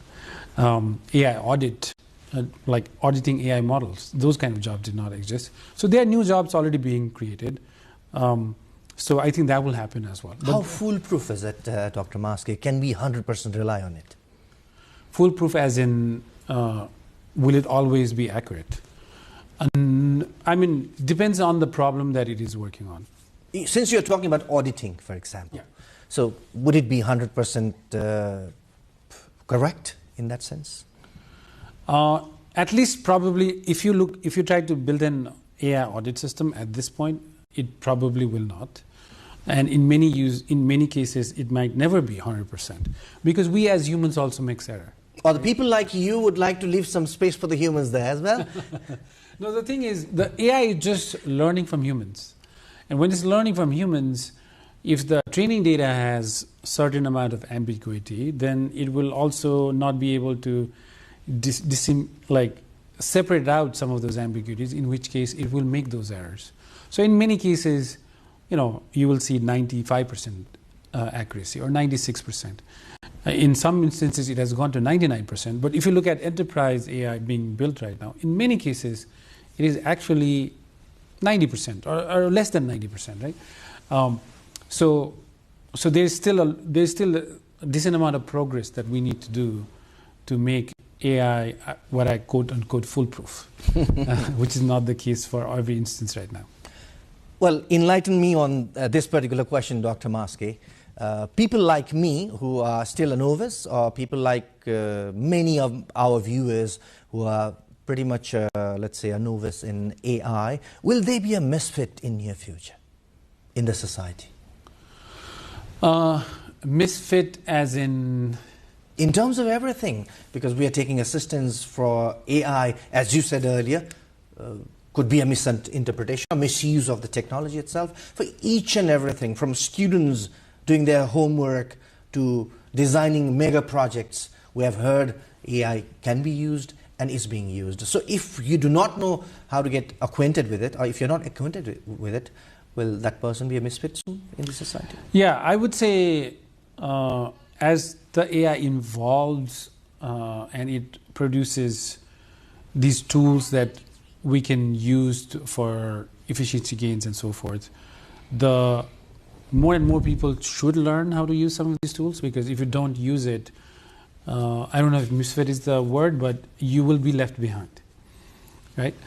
Because somebody else who has a similar job or role and academic credentials, if knows how to be 50% or 100% more efficient because he or she knows how to use the tools, then obviously that person has an advantage. Let's move on to one of the slogans of your company, Dr. Maske. Democratizing AI is one of the slogans of your company, Fuse Machines. Can you tell us more about it? Why AI needs democratization? And what does that slogan exactly mean? For us, it means providing AI education, high quality AI education in all the underserved countries and communities around the world and in the United States. And providing that access to AI such that everybody is able to learn AI and build AI for their own communities. That's what democratized AI means for us. So your company is championing that. How much of that contribution your company has started making in, let's say, making it more accessible in every nooks and corners of this world, let's say? So we've been doing AI fellowship as part of the democratizing AI effort in Nepal. We've done in a few countries in Africa. We've done in Latin America. We've done in the United States. So we've been providing this free education as part of that mission and journey.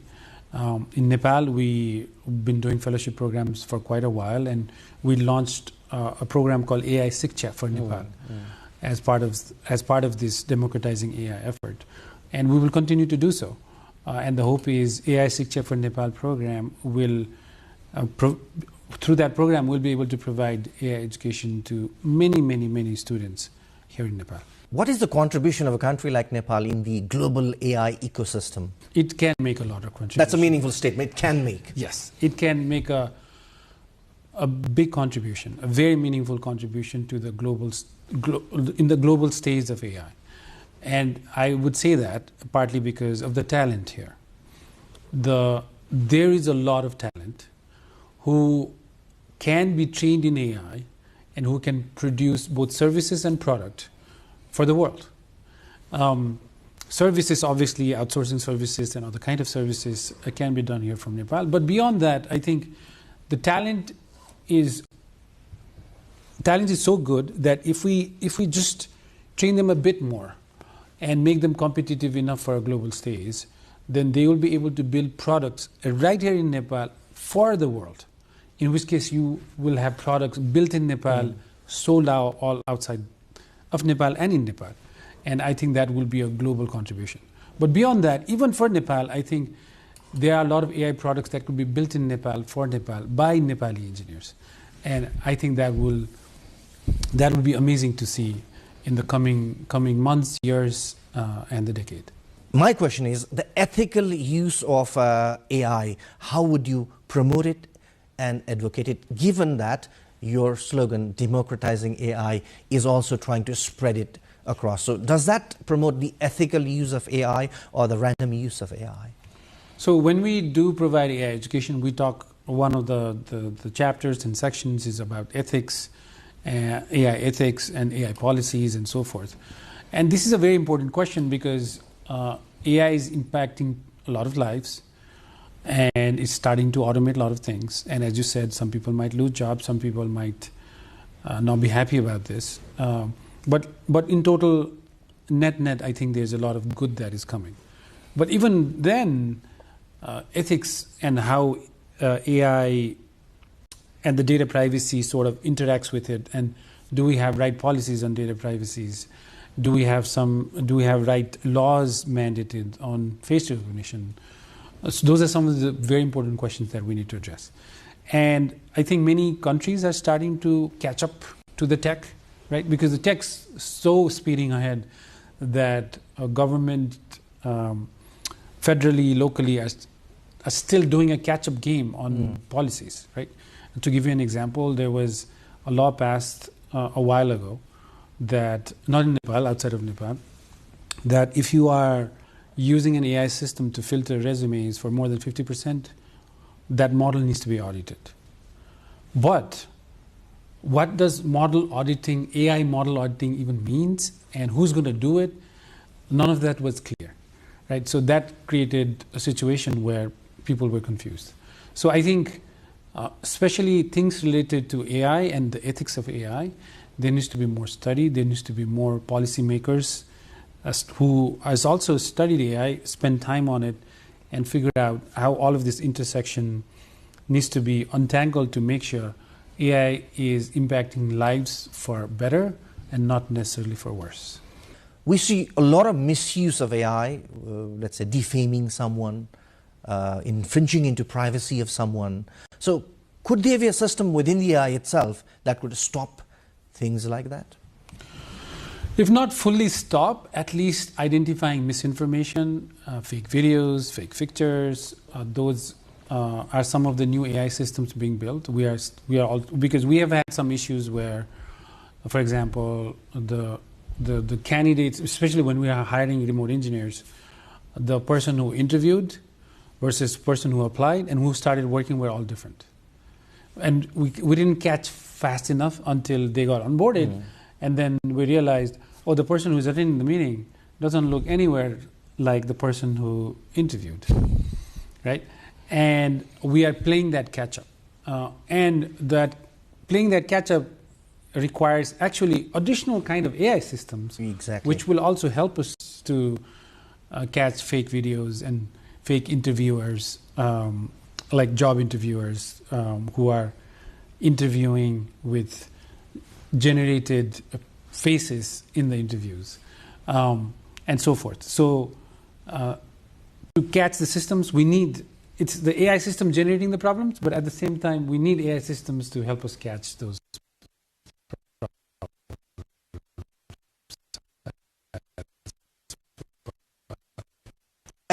and that needs greater investment, as you said, greater enforcement. For example, kids as young as, let's say, 10, 12, were exposed to AI tools, are not aware about the ethical use of AI, because the system that they are exposed with would be the cheaper one, readily available one, free to use one, which are more onto attracting users and generating money out of that. So can there be a system within the AI to control things as such? Yeah, definitely. I think there is verification systems coming in place.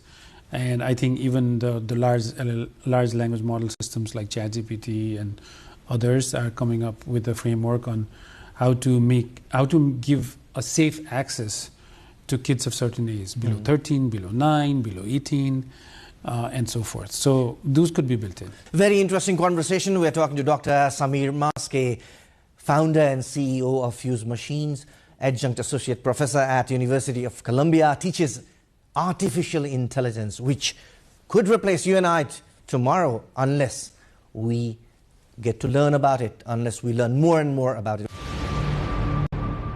We are trying to conclude this conversation now. Dr. Samir Maske, what message do you have to the aspiring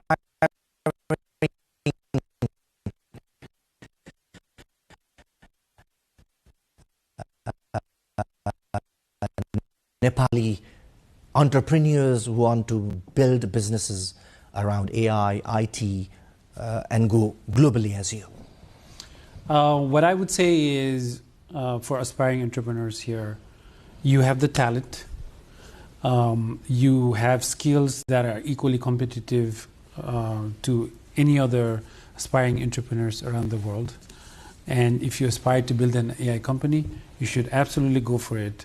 and build it and start a dream here, but I'm pretty sure many will be able to take it to the global stage. So you should just absolutely go for it. Final thought on the political changes that the country has seen, if any you want to make? There's been a lot of changes over time, and some of the frustrations have boiled up to a level where it brought about this change.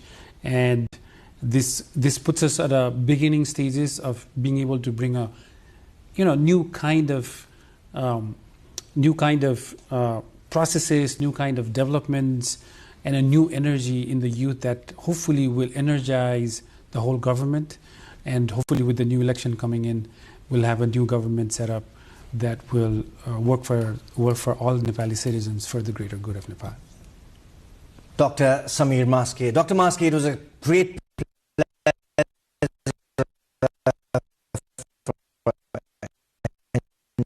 NTV World Studios to have you on Declassified. Wish you more luck, and maybe you would be able to make your company more global next time we meet again. Thank you so much for your time and your thoughts. Thank you so much. Thank you. Well, we had a very inspiring conversation with Dr. Samir Maske, the founder and CEO of Fuse Machines. Hope this conversation inspires all the budding entrepreneurs who would like to follow his footsteps, if not being better than what he has achieved so far. Well, do keep us following on our social media platforms, our Facebook page, our X page, our TikTok handle, and also on our website www.ntvworldnepal.com. Until next time, from this episode of Declassified, bye-bye.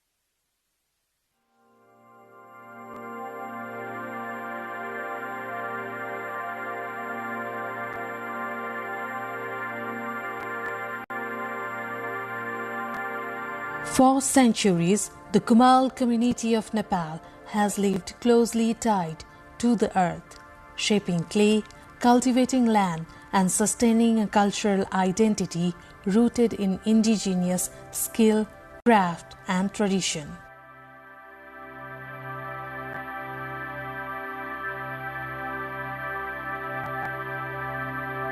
Recognized as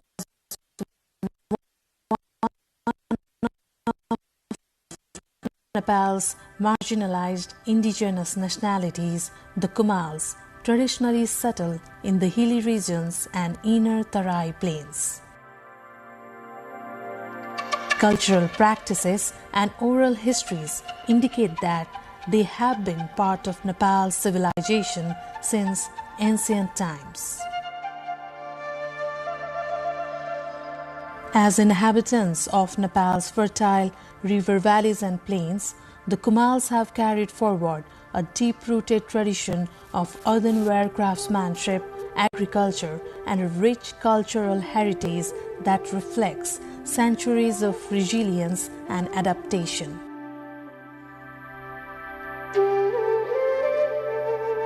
Their pottery has been more than household utility. It has been a marker of identity, livelihood, and cultural continuity.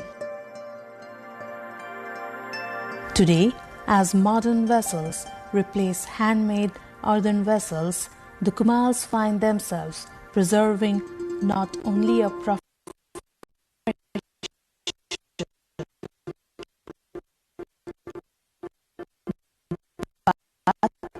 a heritage passed down through generations. According to an ancient belief, clay work began at the time of creation when Prajapati, the son of Brahma, molded the first earthen vessel using Sudarshan Chakra of Lord Vishnu.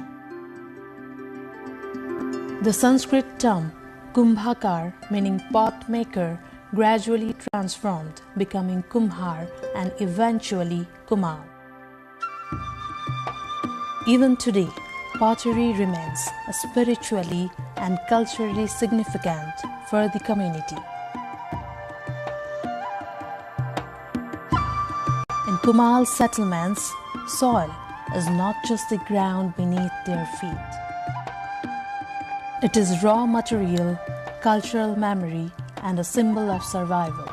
The Kumal population is spread mainly across central Tarai districts of Nepal, namely across Lumbini, Gandaki, and Bagmati provinces. Traditionally, they rely on two main occupations, agriculture and pottery.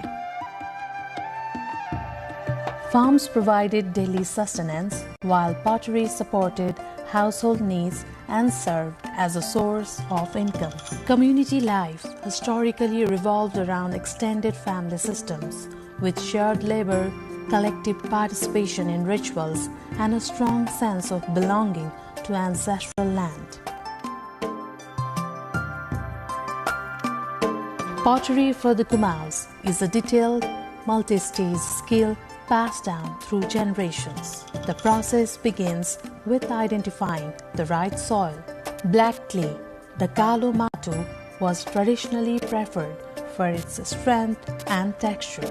It was collected near riverbanks, ponds, and settled waterbeds. Among Tharu Kumals, this clay is also known as Kamaune Matu, meaning clay that earns. Clay is soaked, softened, and thoroughly kneaded. Using a tool called pasur, potters slice and cleanse the clay to remove impurities. In earlier times, bamboo tools were used instead of iron. The prepared clay is stored covered, maintaining moisture for shaping. The chakra or potter's wheel remains central to Kumal identity. Hands center the clay, fingers guide it, and experience shapes it. Tools like thap and pitani help refine form and smooth surface. Large vessels, water jars, grand pots, cooking pots, and ritual vessels were once part of every Nepali household, each bearing the touch of Kumal craftsmanship. Freshly formed pots are cut from the wheel with thread or leaf strips and set to dry, first in shade to prevent cracks, then under the sun.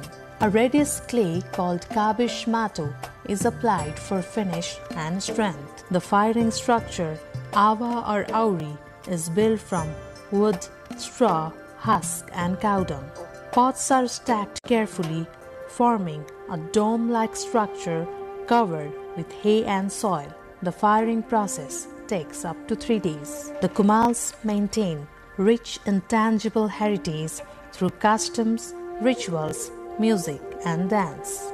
The Keli dance is one of the most distinctive cultural expressions of the Kumals. Traditionally performed by men dressed as women, it is associated with community celebrations and spiritual belief.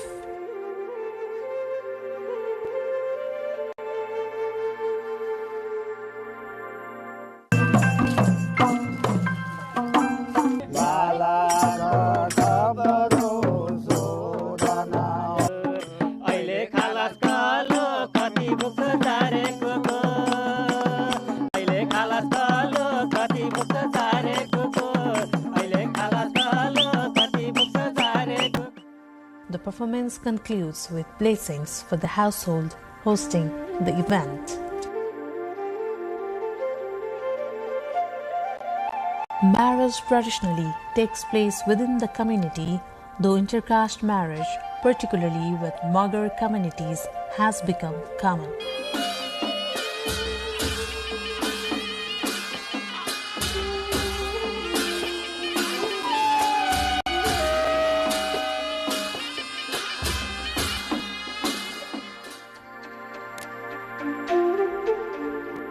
Ada nen budi ciura. Dari pokke nen budi ciura. Pokke le budi ciura. Samdi fight is also popular in this culture, where fathers of bride and groom go through a physical battle as a part of entertainment.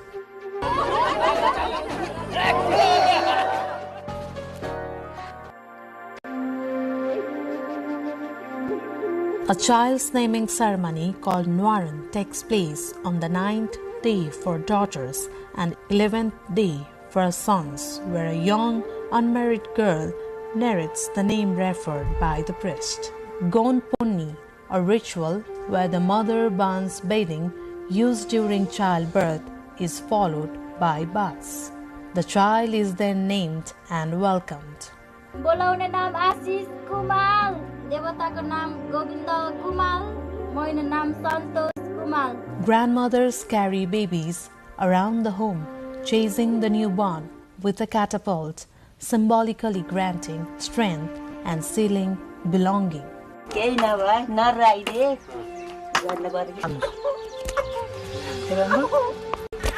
Death rites emphasize purity, remembrance, and respect. The eldest son, or the one performing final rites, often standing inside a fishing net, performs final rites reflecting links to water-based livelihood and spiritual symbolism.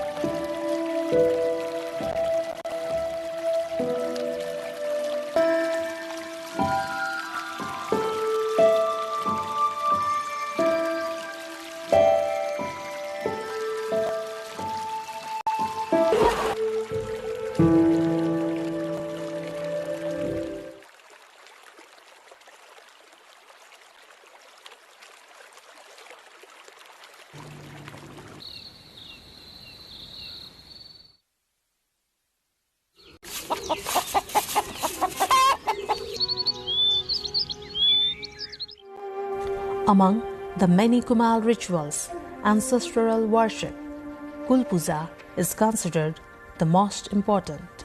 It is performed in remembrance of those deceased in the family and is also known as Pitri Puja. The Kul Puja honors ancestors annually, while the worship of Singh Devta, urn-shaped for his deities, highlights ties to nature and livestock protection.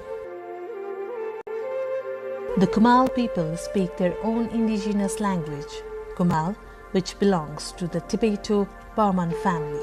However, due to increasing influence of Nepali language and modernization, the use of Kumal language has been declining, and community efforts continue to revive it through cultural programs and schools. Most Kumals practice Hinduism, worshipping deities such as Brahma, Vishnu, Shiva, and local protective gods and goddesses. Ancestral worship and belief in nature spirits hold deep cultural importance. Traditional attire for men includes white clothing and the dhaka topi, while women wear black blouses, traditional skirts, and red shawls, often adorned with local jewelry. With industrial materials such as aluminum, steel, and plastic replacing clay vessels, the demand for traditional pottery has sharply declined. Many Kumal families have moved to agriculture, labor, service work, or small businesses. Modern education and new employment opportunities are reshaping the choices of younger generations. Their hands do not merely shape clay, they sculpt culture, memory, and the foundation of Nepal's artistic soul. The Kumal community stands at a historic crossroads between tradition and modernity, memory and transition. Their identity is closely tied to clay, yet Their future relies on adapting to changing socio-economic landscapes. Their story is not only about pottery, but resilience of a people who shaped Nepal's cultural foundation long before industry and technology. The preservation of Kumail heritage is not a matter of nostalgia. It is a recognition of indigenous knowledge, cultural diversity, and history shaped by hands that turn earth into life. If the story of Nepal is one of civilizations formed by soil and river, then the Kumail legacy will always remain at its foundation.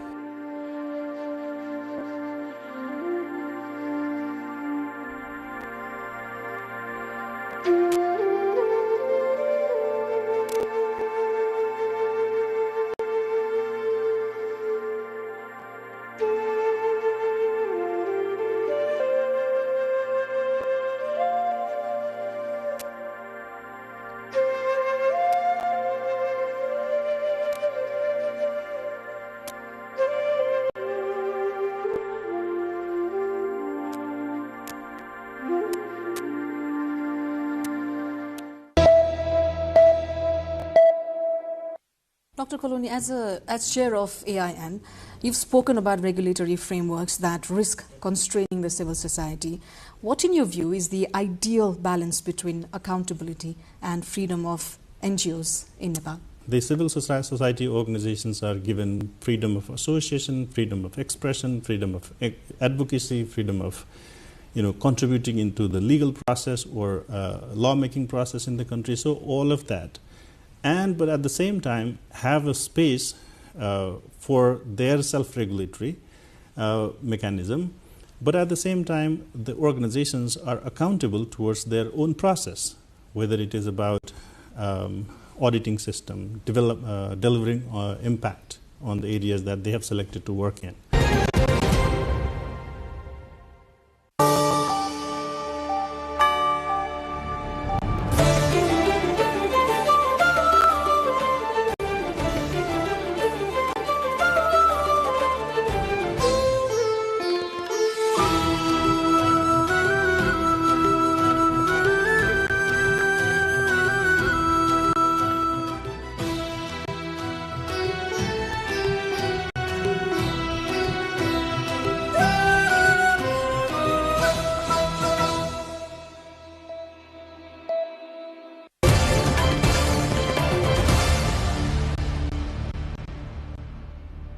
Envoys for U.S. President Donald Trump are due to meet Russian President Vladimir Putin to discuss Washington's proposed peace plan to end the war in Ukraine. In advance of the meeting in Moscow on Tuesday, the White House said it was very optimistic about reaching a deal. I think the administration feels very optimistic. Obviously, you've seen, Steve, that the president's entire team, including Special Envoy Witkoff and Secretary Rubio and the Vice President and the President himself, Secretary Hegseth as well, have been working so hard on this effort, and they all really want to see this war come to an end. However, Ukraine remains concerned that despite meetings with U.S. officials on Sunday and Monday, the proposal still reflects Russian demands that are difficult to accept. Trump's special envoy Steve Witkoff, alongside his son-in-law Jared Kushner, are traveling to the Russian capital as part of the renewed U.S. diplomatic push to broker an end to the war in Ukraine, which was triggered in February 2022 when Moscow launched a full-scale invasion of its neighbor. Trump, who had promised to resolve the conflict quickly during his election campaign, has expressed frustration that achieving that result has proved more difficult than planned, as it called for Ukraine to give up huge territory, limit its military, and abandon efforts to join NATO. The plan has since been altered, first with input from Kiev alongside its European allies, and then on Sunday and Monday in meetings between Ukrainian and US officials. The full details of the proposal as it stands have not been disclosed. However, President Volodymyr Zelensky says that preserving Ukraine's territorial integrity remains the biggest challenge in ongoing negotiations. Putin has repeatedly said he's ready for the peace talks and that Moscow is generally okay with the latest US proposals as a basis for future agreements. Russian troops, meanwhile, have made some headway in recent months on the front line in eastern Ukraine, which has seen little movement over years of attritional conflict.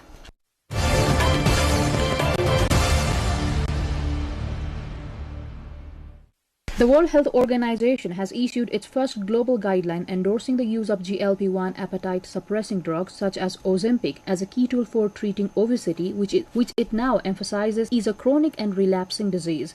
The guidance recommends these medications for adults with a BMI of 30 or higher, excluding pregnant women, and stresses that this should be combined with long-term lifestyle support, including healthy diet and physical activity. Globally, more than 1 billion people are living with obesity, and that number is expected to double by 2030. WHO's recommendation is conditional because long-term safety, affordability, and global access remain major challenges. High cost and limited supply mean many low and middle-income countries may struggle to provide these therapies. Today, we're issuing new recommendations on the use of global GLP-1s to treat obesity in adults. These new medicines are a powerful clinical tool offering hope to millions. But let me be clear, medication alone will not solve the obesity crisis. Obesity is a complex disease that requires comprehensive lifelong care. These therapies are part of a holistic strategy built on 3 pillars. First, creating healthier environments through robust policies. Second, protecting individuals at high risk through screening and early intervention. And third, ensuring access to lifelong person-centered care for those living with obesity. Crucially, the use of GLP-1s does not replace the need for healthy diet and physical activity. Our greatest concern is equitable access. Without concerted action, these medicines could contribute to widening the gap between the rich and poor, both between and within countries. We must work together on strategies like pool procurement and tiered pricing to make these medicines affordable for all. Still, the decision marks a major shift in how obesity is viewed and treated worldwide and could reshape national health policies, insurance coverage, and global strategies for addressing a disease affecting more than 1 billion people.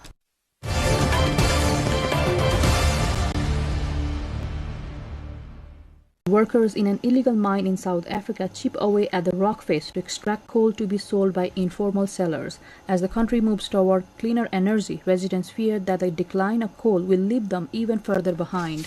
Coal mining, legal or illegal, remains one of the few available sources of income in areas like Ermelo, where youth unemployment is high. For many families, the small but steady earnings from the informal coal mining are essential for survival.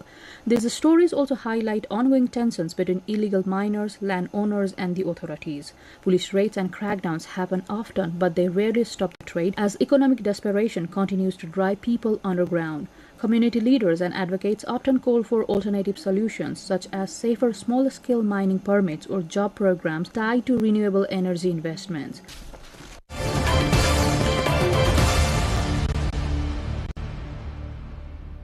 The season's first auction of top-quality wintertail has been held in Ishikawa Prefecture of central Japan.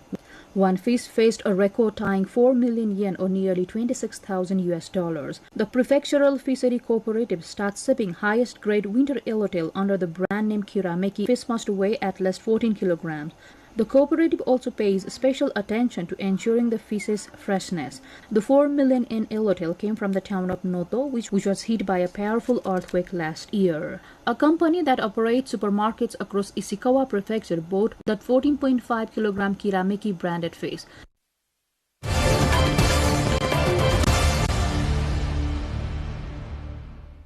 Samsung has officially unveiled the Galaxy Z Trifold, its first triple folding smartphone, a limited release flagship device with a price tag that puts it well beyond the mainstream market. The handset will go on sale on December the 12th and will retail for $2,443, making it more than twice the price of Apple's new iPhone 17. The G Trifold features a design that folds out into a tablet-sized display using a 3-panel hinge system, a form factor Samsung has been teasing in concept videos for several years.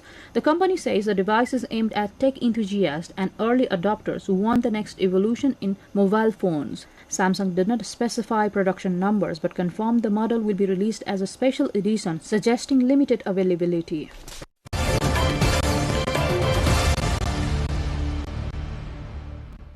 Vietnam's Con Dao National Park has officially been recognized on the International Union for Conservation of Nature Green List of Protected and Conserved Areas, a title for protected and conserved areas that demonstrate effective, transparent and sustainable management. Con Dao is the second national park and the third protected area in Vietnam to receive this title. To achieve this designation, Con Dao made 17 criteria and 50 benchmarks in governance, design and planning, management and conservation outcomes. Significantly, its sea turtle recovery efforts have been remarkable, with over 436,000 hatchlings released into the ocean in just the past 2 years. This achievement reaffirms its strong commitment to biodiversity conservation, climate change response, and sustainable development.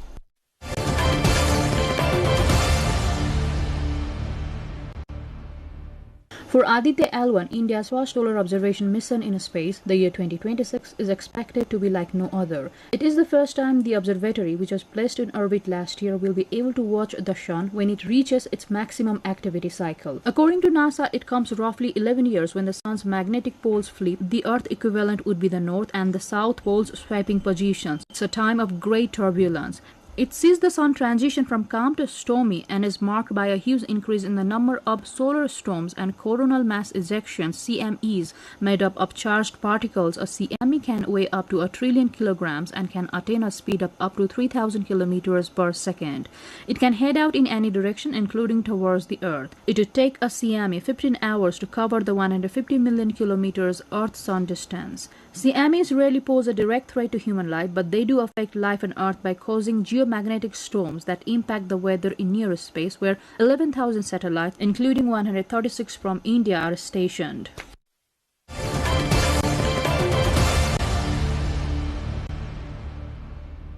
Italy's Venice has become the first city in the world to charge tourists an entry fee simply to access its historic center, a measure aimed at tackling severe over-tourism. The policy, introduced in 2024 and expanded in 2025, requires day trippers over the age of 14 to book online and pay a fee, typically around €5, rising to €10 for late bookings, after which they receive a QR code checked at major entry points. City officials say the fee is meant to reduce the overwhelming crowds that strain Venice's fragile infrastructure and disrupt daily life for residents, while encouraging longer, more meaningful stays instead of quick hit-and-run visits. Overnight visitors, residents, workers, students and children under 14 are exempted. Venice's experiment is being closely watched, as its success or failure could influence other overcrowded destinations considering similar access fees.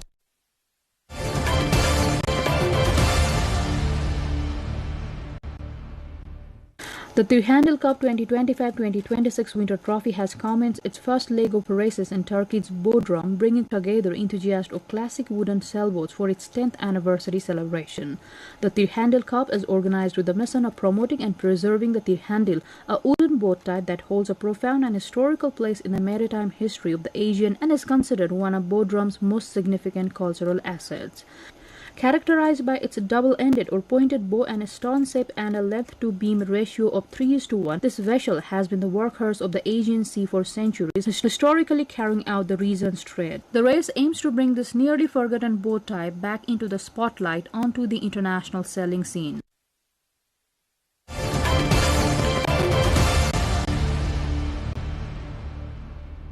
The White House unveiled its holiday decorations for the year, a festive display built around the theme "Home is where the heart is." First Lady Melania Trump described the concept as a reflection of the warmth, love and sense of home carried within individuals regardless of where they are, especially amid the fast pace of modern life.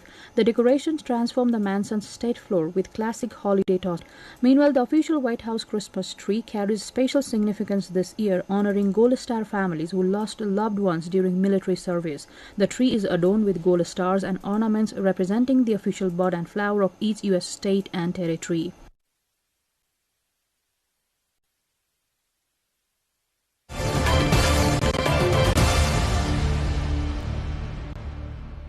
When I talked about remittance, how we receive a huge chunk of it, but we're not being able to properly utilize it so that we could materialize it into something productive.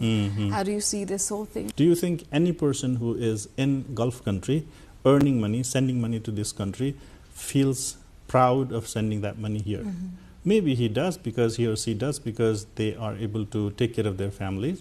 But it could be converted into a sense where you say that your contribution has helped this country develop so much. We have created this infrastructure, we have created this development initiative, and so you take that ownership. And wherever you are, whichever part of the world you are in, whatever contribution you have made, if you feel like, oh, my contribution is actually, in fact, wherever I am, it is contributing towards development of my country, that would be much better. And so there can be some creative and innovative ways of utilizing that remittance, and also proper communication of how it is being used to those people who are contributing is equally important, I think.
Private education and public education, we're clearly creating two different sorts of human resource.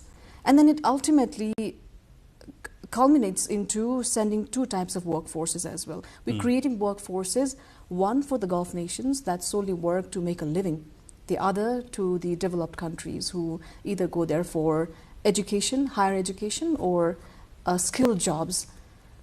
Where are we lagging? We are at in a world where I think you wouldn't be in a position to say that nationalize everything, government should run all the schools, and then so all the private schools are shut down, and that's how you're gonna create equality. I think we've heard those kind of political, social, economic voices also, but that has not translated into reality. So what is the workable solution in that case? It's only that we improve the quality of public schools.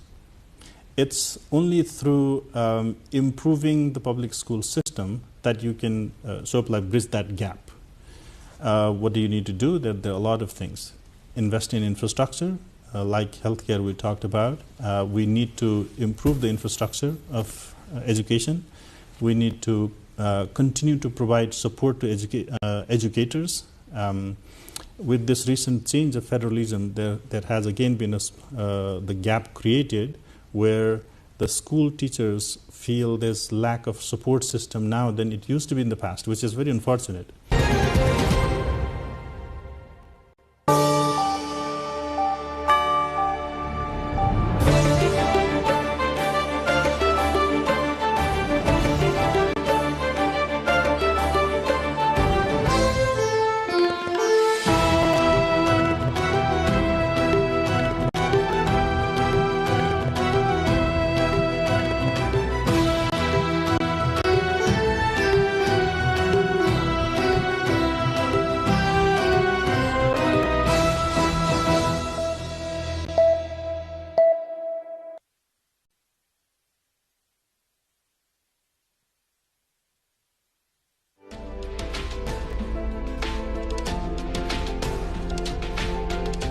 Since childhood, I always like to go in a competition.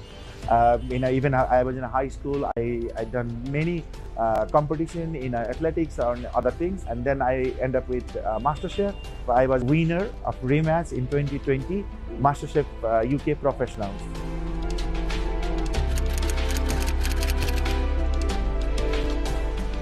My all-time favorite, and I think all Nepali favorite, is goat curry and rice, mashu bhat. I'm from Karjanaha village, district Siraha. when I was very small kid, I started working for a family, and same time I was studying as well.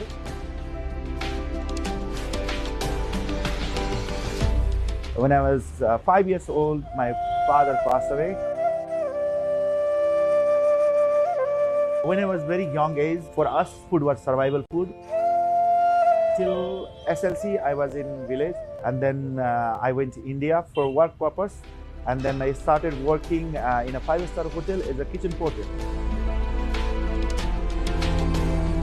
Then I find my passion about the cooking, because I was seeing the chef, very nice, tidy, white jacket with a white hat, and then I decided I want to like these guys, and I became a chef in a few months, and then working almost 7 years, and then I continue my study as well, and after 7 years I become an executive chef in 5-star hotel. In a master chef, I was cooking only Nepali food and introducing Nepali food, Nepali spices and Nepali technique, because Nepali food was never discovered to the world, and Nepal have a very good potential. The people never expected gundruk to be like this, and even wachipa tite, burning feathers, chicken feathers, and marinating in chicken and cooking with rice. Also padam chal, that's a Himalayan rhubarb. This kind of things I cook in the master chef. I have also written a book called Ayla, A-Y-L-A, Ayla book. That's a recipe cookbook.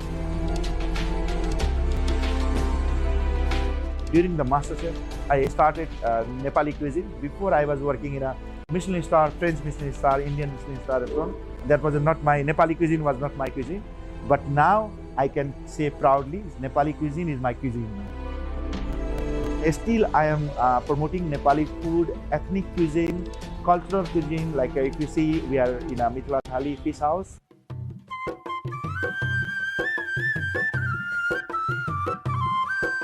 Mithila cuisine is very close to my heart. That reflects Tarai region food to the world, and this food was never promoted as well. And opening a Mithila restaurant and promoting Mithila cuisine.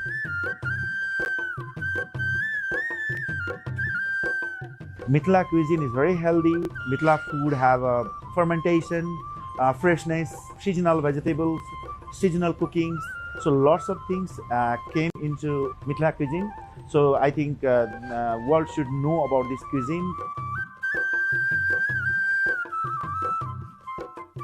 I really want to serve Nepal via food. This is the third year I'm doing Nepali cuisine restaurant in Nepal, and almost 200 people working for me.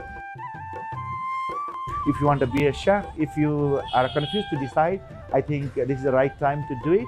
And if you are studying in abroad, I think Nepal have a very good potential for the business in a hospitality industry, because Nepal is a tourism-based country, and tourism always need a good hospitality, good restaurant, good food, and good hotel. Now I'm dreaming with the open eyes. I want a Michelin star chef with Nepali food. Then any part of the world, I will be opening Michelin star Nepali restaurant.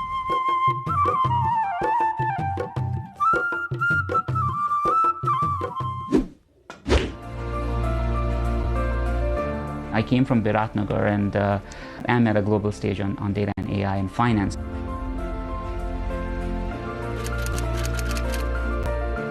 So I was born and brought up in a city called Biratnagar in the eastern part of Nepal.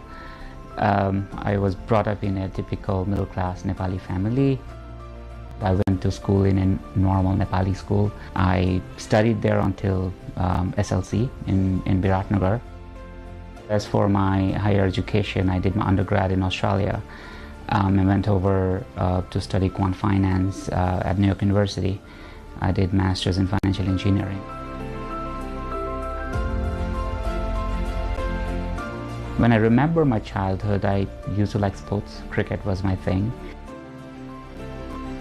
And I always liked numbers, patterns, logic. When I found quant finance, it kind of was a formalization of most of my interests that I had as a kid. I was recognized as a change maker. All I did was used mathematics and advanced computational sciences to create mathematical models to predict investments and risk, etc. There's nothing like that being done widely in the industry. As you see, it's a very recent phenomenon.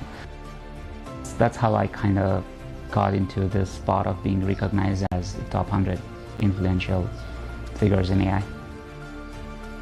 I remember this song, Hatne Hoina Dati Ladne, right? And that kind of is the embodiment of us. Nepal taught me to lead during scarcity. Nepal taught me to asset allocate when resources are limited, to innovate, right? For me, getting this recognition or being, global stage, it just gives me a bigger microphone. And what I probably would plan to do, or what I am always kind of striving to do, is use that bigger microphone to convey the message on what could be the possibility for tomorrow. I just am a medium for a lot of people here who have already been doing this thing for a long time. Nepal does not lack intelligence. Our bottleneck is not we don't know how to do things. Our bottleneck is infrastructure and policy framework. These are two things, and if we solve this, I think market is going to take its turn and you will see proliferation. Don't stop dreaming. That would be my first thing. Dream big. If you are persistent on what you want, and if you have clarity of thought and logic, you will achieve it.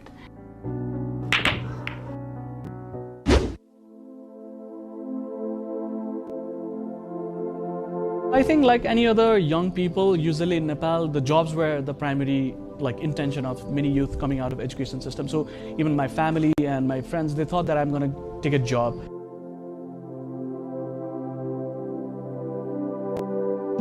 Starting something out in Nepal where the entrepreneurial ecosystem is pretty young, and it's very difficult in terms of many ways, like finding the funding, finding the suppliers, navigating the government offices. It's pretty difficult.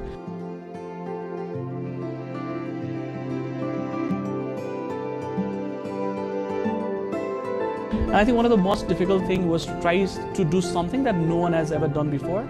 So running an education organization that does research and also does manufacturing. So there was a lot of learning curve and a lot of failures in the path.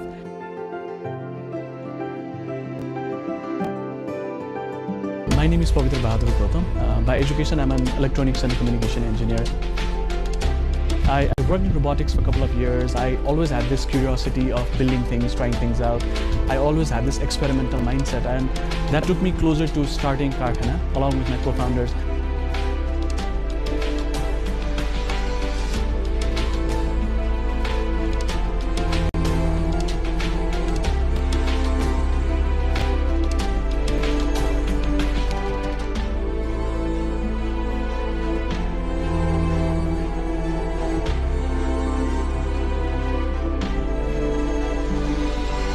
So Karkhana acts as multiple entities and ideas at the same time.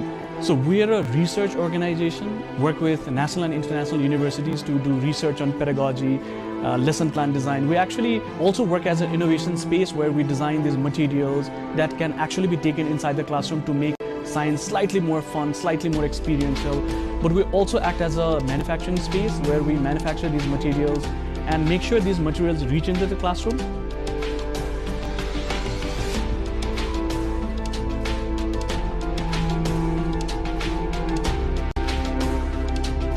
But they're not only reaching the classroom as just materials, but we also train the teachers, support them to convert their regular classroom into more of a like a classroom of a discovery. And we actually align all of these activities in the curriculum side. So it helps students study their science from the national curriculum side, but it teaches them in a far more experiential format.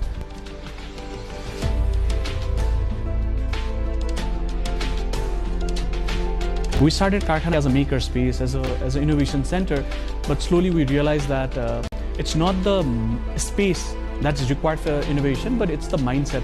that's required for innovation. And we actually wanted to work on building the culture of experimentation in Nepal.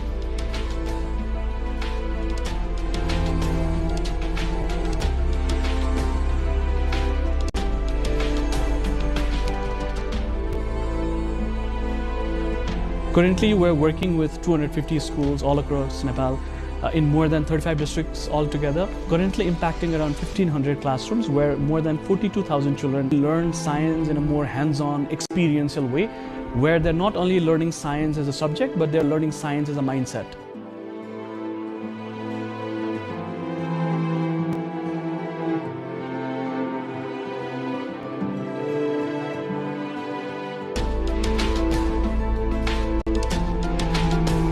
So we usually find chemistry to be one of the most difficult subjects, right? So for example, when we're studying in school, so we have learned about atoms and how atoms are formed. We know that neutron, proton are in the center, the electrons are in the circle, like they are in orbits. So we actually give students this kind of model where they actually form atomic models. And they can actually form hydrogen, helium, lithium, iron. So they can form different atoms, but not only that, they can also understand how 3D structures of these atoms are maintained. So they can actually build these things out in the classroom, and they can actually compare these models with each other, and it's a lot of fun.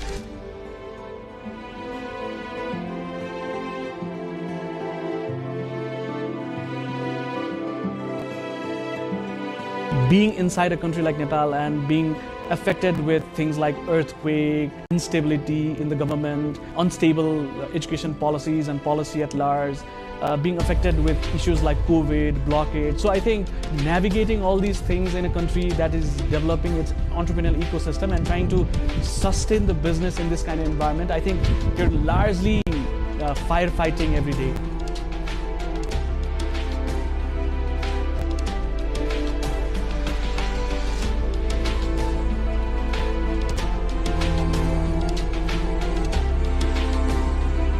I hope to take this idea beyond Nepal as well over the course of the years. I think it's very viable in places in South Asia because we share a very similar socio-economic conditions where the science is still taught as a history lesson, as a subject that is needed to be learned to get done with the exam. So I think I want to challenge that idea that science is just a subject, but it's more of a mindset, it's a lifestyle, and when you adopt that kind of scientific thinking in your life, I think the life gets much experimental.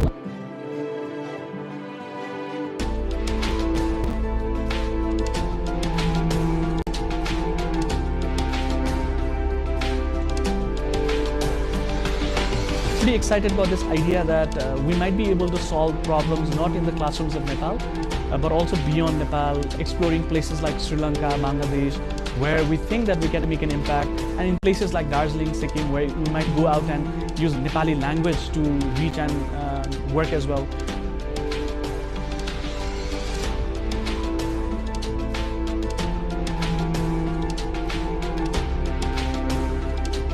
Education is a very old process. Being progressive also does not mean being anti-traditional. So trying to blend what has worked in the past, but also trying to integrate what is there in the future.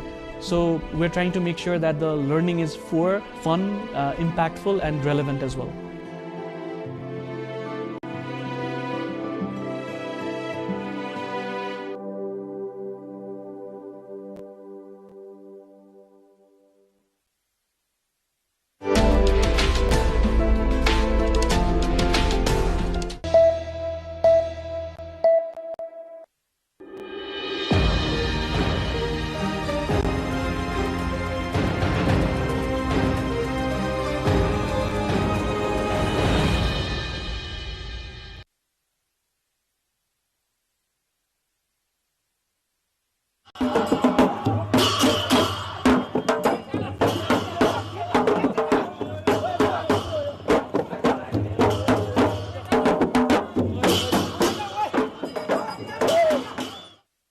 Music, dance, food, art and devotion are the lifeblood of Newar culture, an ancient civilization rooted in the Kathmandu Valley of Nepal.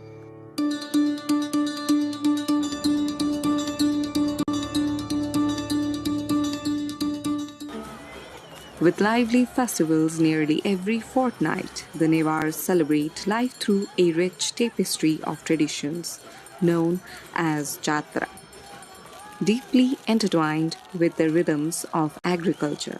This is a culture where every celebration is a living expression of heritage, community, and spiritual joy. Welcome to the ancient heart of the Kathmandu Valley, Chaba Hill. Here lies a sacred nexus of faith and tradition, Sri Chandravinayak Temple.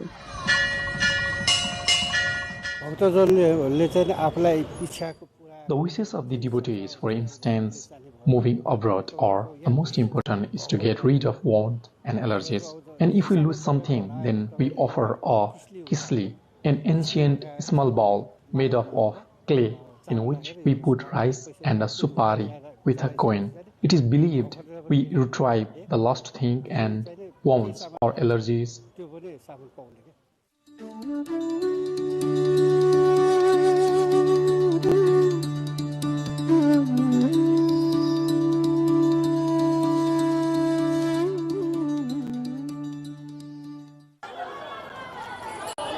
This location is not just a place of worship, it is the stage for one of the region's most vibrant annual celebrations, Sri Chandravinayak and Sri Bhairavnath Jatra.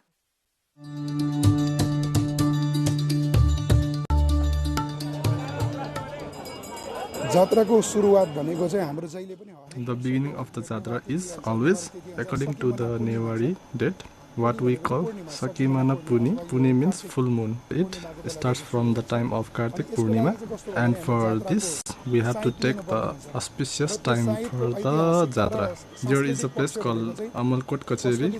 We go there about a week in advance to get the auspicious time. After they give us the auspicious time, then we start the management things.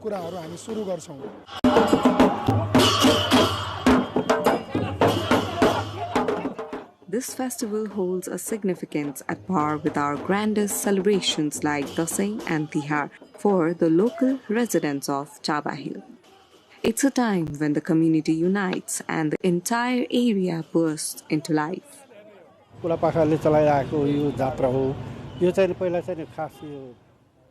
Old-aged people are the contributors for the contribution of this Jatra festival. In early days, it was done during days, and the deities were kept in a basket from the sources. Now, we use chariot because to local resident people like us, this festival is like Dasai and Tihar. Those are the greatest festival for Nepalis. Another reason is that a lot of people worship Lord Ganesh. The importance of the four Lord Ganesh is advertised. That is why there are lots of devotees visiting the temple. More than importance, it is the preservation of our culture and heritage that we are trying to do best. The Jatra centers around two powerful deities, Lord Ganesh, known here as Chandravinayak, and the fierce protector Bhairavnath. We also consider Chandra Vinayak Bhagwan as the first deity, right? The god who received blessings from Shiva Parvati or the parents. The first one who remember and worship when we humans worship is Sri Ganesh Bhagwan. All the Hindu Sanatan Dharma followers all over the world consider Ganesh Bhagwan as the first deity. Similarly, Chandra Vinayak, the name is different, but their feeling and over devotion towards them is the same. Similarly, Bhairavnath, who is located here in Chabel, Bhairavnath is considered to be a deity who originated here naturally even before Ganesh Bhagwan. Now we consider Bhairav as a form of Shiva, as a part of Shiva, right? In this way, we consider Chandra Vinayak Bhagwan and Bhairavnath as the center of our faith.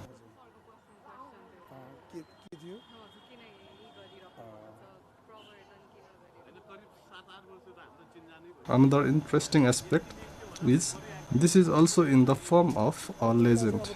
Our Chandra Vinayak Bhagwan loves outsiders more than us locals. The reason for that is Maybe because they come from so far away with so much hardship. God gives them more blessing.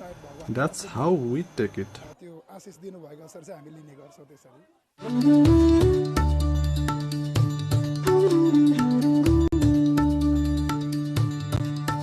Historically, the architecture itself whispers tales of antiquity. The temple complex standing near the ancient Charumati Stupa showcases relics dating back to the Lichvi period, as far back as the 5th to 6th centuries. While the main idol of Sri Chandrabinayak has seen renovations over centuries, notably during the Malla era, the site's spiritual lineage is deep-rooted.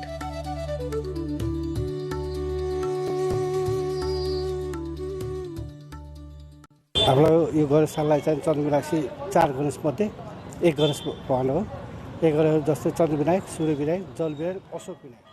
Sri Chandrabinayak is one of the most important lord in the 4 Vinayak: Surya Vinayak, Chandra Vinayak, Jal Vinayak and Ashok Vinayak. This jatra was initiated during the Lichhavi period, as Ganesh Kumari and Lord Bhairav were way before this time frame is known.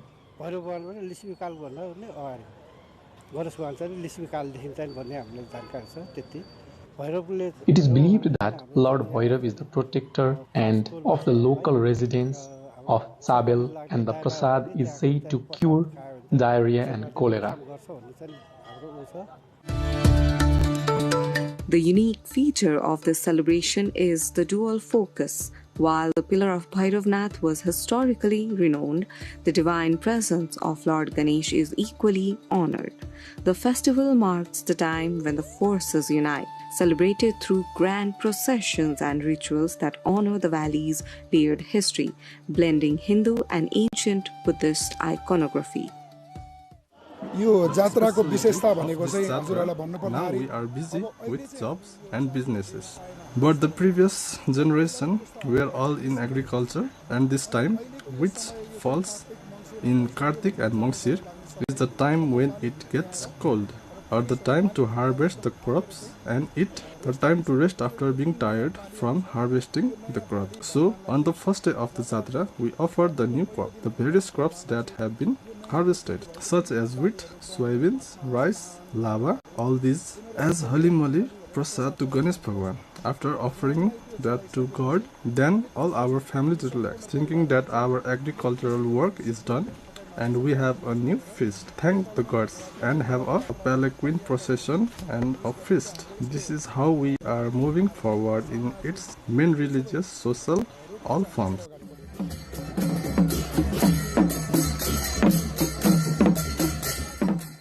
The main celebration commences on the full moon day of Hindu month Kartik, which typically falls in November.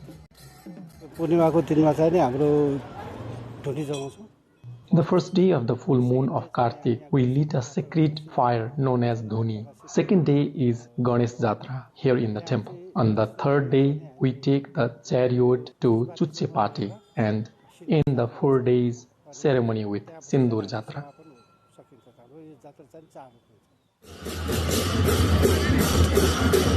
The day begins with solemnity as a great sacred fire. The Dhuni is lit for the well-being of all people, a ritual known for devotees gathering together to warm themselves, believing it grants health benefits and religious merits. The climax is the Rath Yatra, the chariot procession. The chariots of Bhairavnath are elaborately decorated, and the image of Sri Chandrabinayak is also brought out for worship.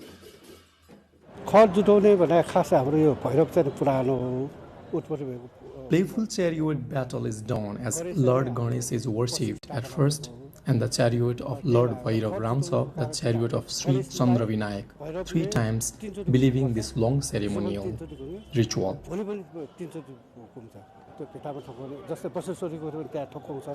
It is also believed that when the chariot strikes that place, is protected from the divine.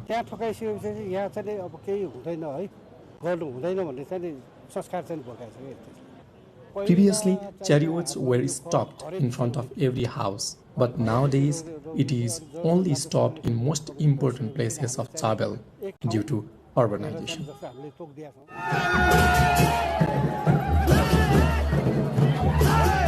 We see traditional mock rituals, like a playful struggle where Ganesh attempts to enter the main sanctum depicting ancient mythology played out in the streets.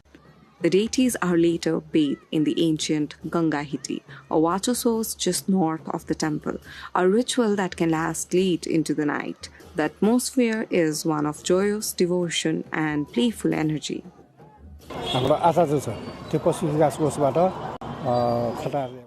The head priest is selected from Pasupati Development Trust, who are the employees themselves. They are given a specific special area for the formal event. Previously, they used come in barefoot, but now we have solved their problem with this new space. They use the traditional tantric ritual to worship the deities. After the tantric rituals done by the priests, the deities get a new form. It can be seen with the change of the ornaments, same like the day as Lord Ganesh is worshipped, especially on Tuesday. His form is more strong and divine, and the ornaments used in the jatras are special, not the one being used every day. Lord Ganesh is worshipped by the Sakya priests with their own rituals, and the Lord Bhairav is worshipped by the Vajracharya priests according to their own rites and rituals. Now, not many Sakya and Vajracharya priests are here in Nepal to forward this ancient ceremonial festival.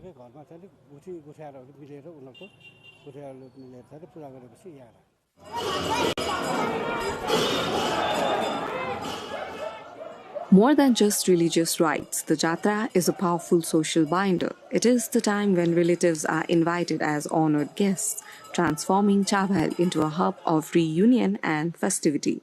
The homes themselves become part of the decoration illuminated to celebrate the occasion.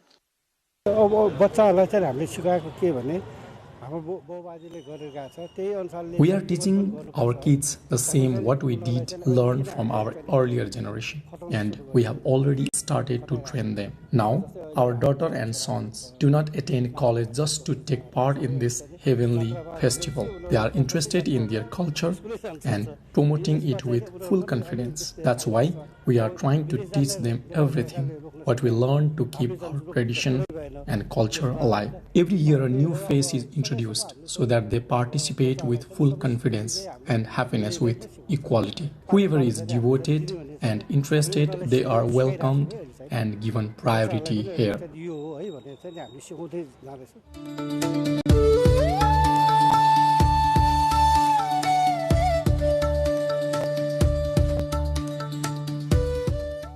Devotees strongly believe that participating in this Jatra guarantees the same spiritual blessings as worshipping the deities throughout the entire year. Consequently, the number of culture enthusiasts joins the thousands of pilgrims each year.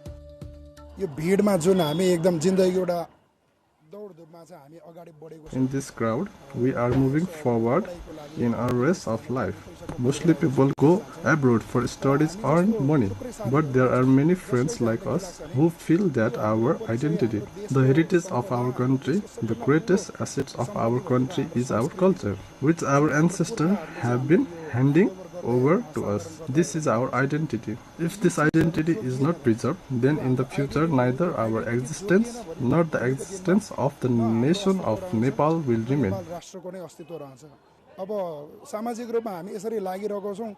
We are working hard, we are suffering, but we are devoted. God is helping us. That's why we don't have to go abroad. God is watching over us. We always have one thing, that our devotion to God is always awakened, and the work we do is also a devotion to God. And the main thing we do is for the good of all our Nepalese residents, for the good of the country. That's why we always work hard. To manage this growing, vibrant event, the locals have set up a coordination committee to ensure everything runs smoothly and joyfully. Now this management which we have formed as Sri Chandra Binayak and Bhairavnath Jatra Coordination Committee. Actually, there are separate Guthi, Palas and religious Guthi that have been established earlier to conduct the Jatra. But this issue, gradually, as the youth migrate and a generation gets older, it's become difficult to operate. Not only for the Guthi Palas. Then, to play a coordinating role, we formed this committee. The coordination committee, it includes all the Ganesh Palas, Bhairav Palas, and the Guthi that carries Chhatra. There is a Guthi called Kha Guthi. There are many such Guthi. We have included all of them and formed a working committee and started organizing this program in this way. It has been more than 10 years now. After the coordination committee was established, we have upgraded with the process and the rituals of Jatra. After this Jatra ends, the Guyeswari Jatra is commenced with the Muktinath Baja Khala. It's been 6 years as we are getting funded by the Pasupati Development Trust.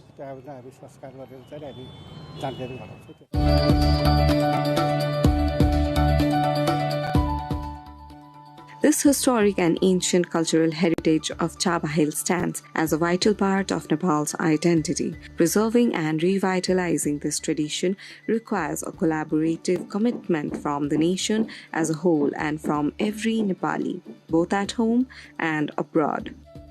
It's been 6 years as we are getting funded by the Pasupati Development Trust, increasing the fund by 10% every year. As I have known, it is 70 to 80,000 rupees. From the municipality office, we are also funded 10 lakh Nepalese rupees. But as the governmental process takes time and the taxes are deducted, we get 8 lakh rupees in total for the festival. So we all residents of Chabahil gather together and collect fund if the scarcity occurs. But we do not stop the festival.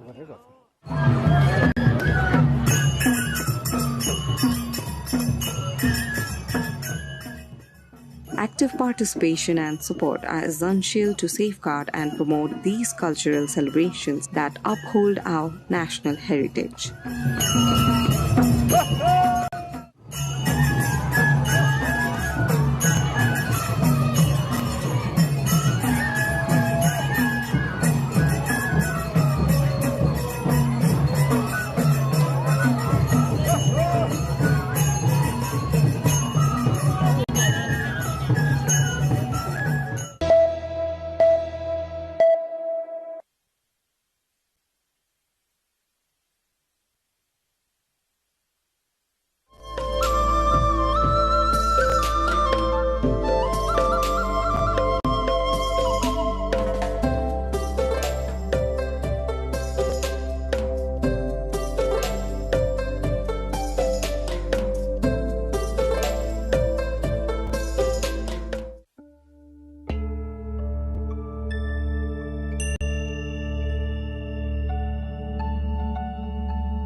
Heaven above and angels below. This is the essence of Ruby Valley. Nestled in the northern part of Nepal's Dhading district, Ruby Valley is a hidden jewel surrounded on all sides by majestic mountain ranges. The landscape here is a feast for the eyes. White rhododendron blossoms paint the hillsides and sprawling rice fields shimmer under the sunlight. At about 300 kilometers from Kathmandu, the valley is a serene retreat, rich in culture, tradition, and natural beauty. Reaching Ruby Valley involves a remarkable trek that starts with a scenic journey from Kathmandu through Nuwakot and Rasuwa, winding towards the base of Ganesh Himal, the towering peak that watches over this land. The trek leads through dense pine and oak forests, terraced farmlands, and vibrant local villages like Tipling, home to the Tamang community. These people live in harmony with nature, cultivating crops and raising livestock while keeping their rich traditions alive, welcoming visitors with warm hospitality and cultural performances.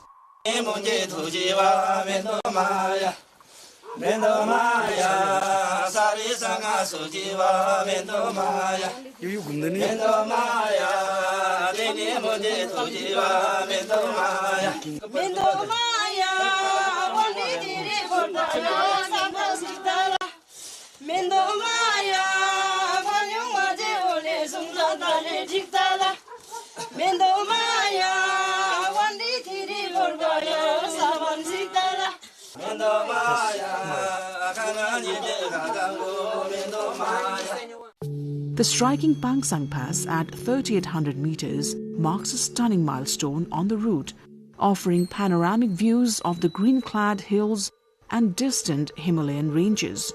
Below, forests of tall sal trees stand as silent guardians. As travelers traverse this landscape, they witness local women harvesting crops, hear the heartfelt songs sung by villagers in the fields, and feel the essence of a life deeply connected to the land. The daily sight of Ganesh Himal inspires awe and a sense of peace that visitors carry with them. Ruby Valley lies in the heart of the Himalayas, surrounded by some of Nepal's most famous mountain ranges, Manaslu, Annapurna, Langtang and Ganesh Himal itself.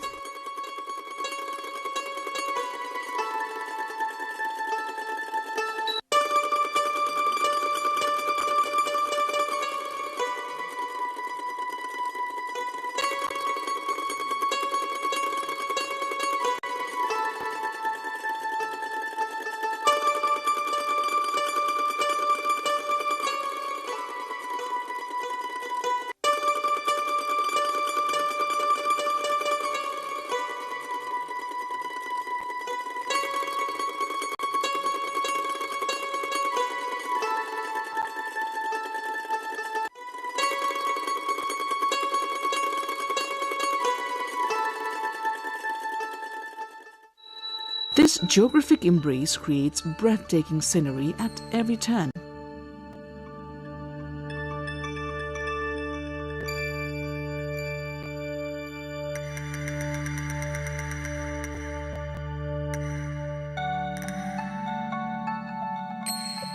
Yak caravans and mule trains add a touch of timeless charm to the trekking experience, enhancing the rustic beauty of this remote land. The village of Chalis, nestled in the lap of Ganesh Himal, is a cultural crossroads for the Gurung community. Visitors witness their unique traditions, hear their folk songs by evening fires, and enjoy their vibrant dances, which invite travelers to connect on a deeper level.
The journey continues beyond the villages to sacred sites like Tatopani Kunda, where natural hot springs offer spiritual purification and healing waters believed to renew body and soul.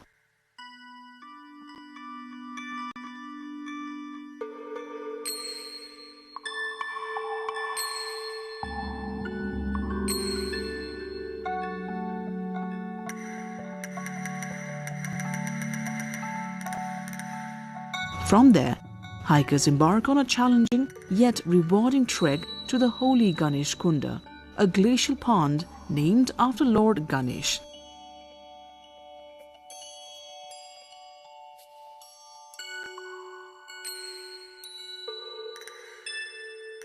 This pristine water body mirrors the majestic peaks around it, creating an ethereal panorama that captivates all those who visit.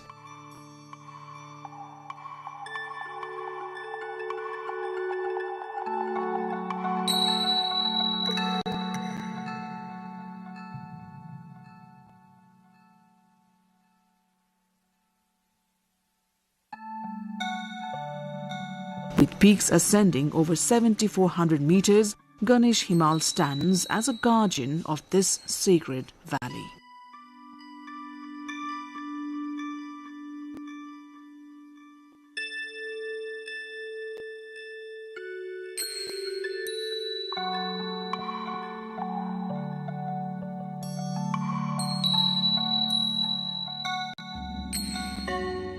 Ruby Valley is more than a destination.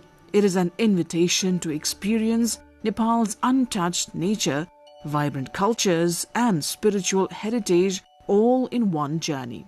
For those seeking a unique adventure off the beaten path, Ruby Valley offers an unparalleled blend of breathtaking landscapes, warm hospitality, and rich traditions that make it one of Nepal's top destinations for international and domestic travelers.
What would be an ideal step-by-step thing that we could do to make sure all our financial activities of the government and everything is transparent and that we deal with corruption?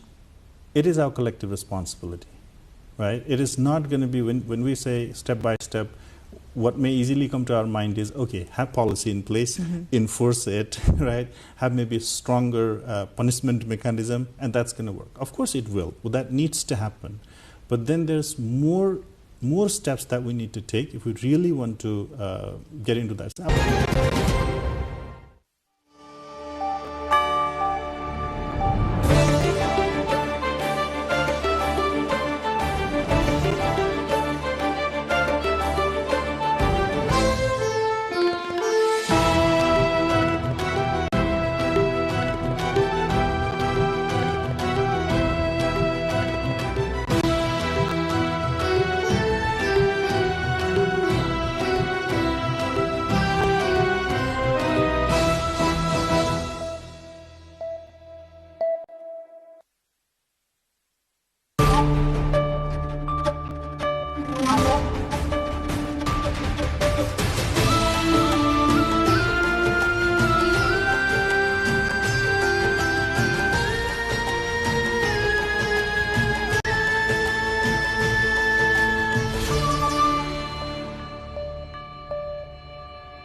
Nepal considers introducing no vote option ahead of March 5 elections. Legal framework still pending.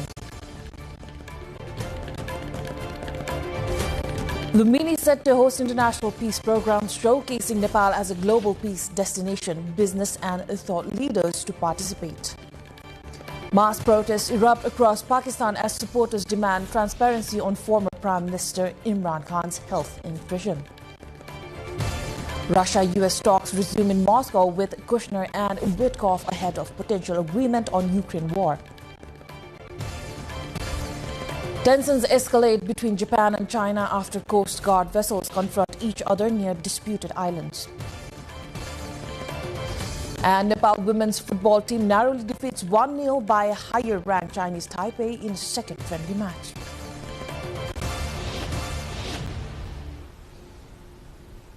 Hello there, I am Ifrulaki Singh Lama.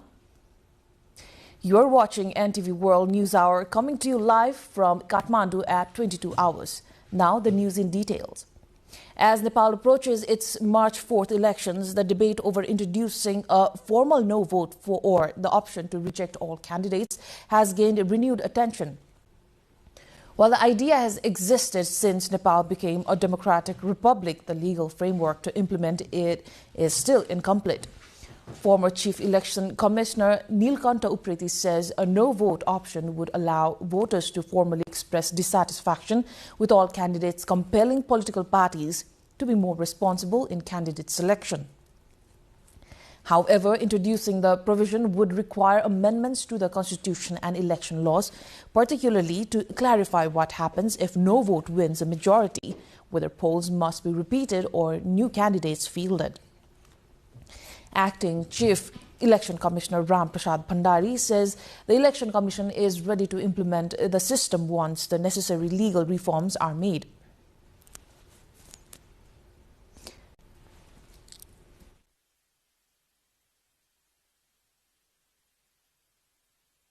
Years ago in the United States and is now used in parts of Europe, India, East Asia, and several African nations.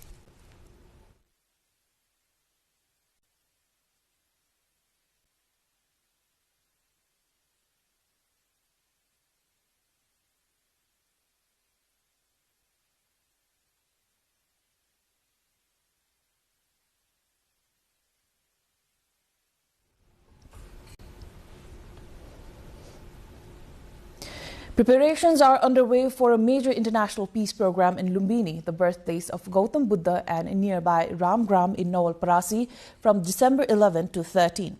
The three-day event is expected to draw over 10,000 participants, including prominent global entrepreneurs and representatives from the United Nations, diplomats, and international organizations. The program aims to promote Nepal as a spiritual hub and boost tourism. The theme, World Peace for Prosperity, underscores the country's commitment to dialogue, cooperation, and global harmony. Further details in our cover story later in the bulletin.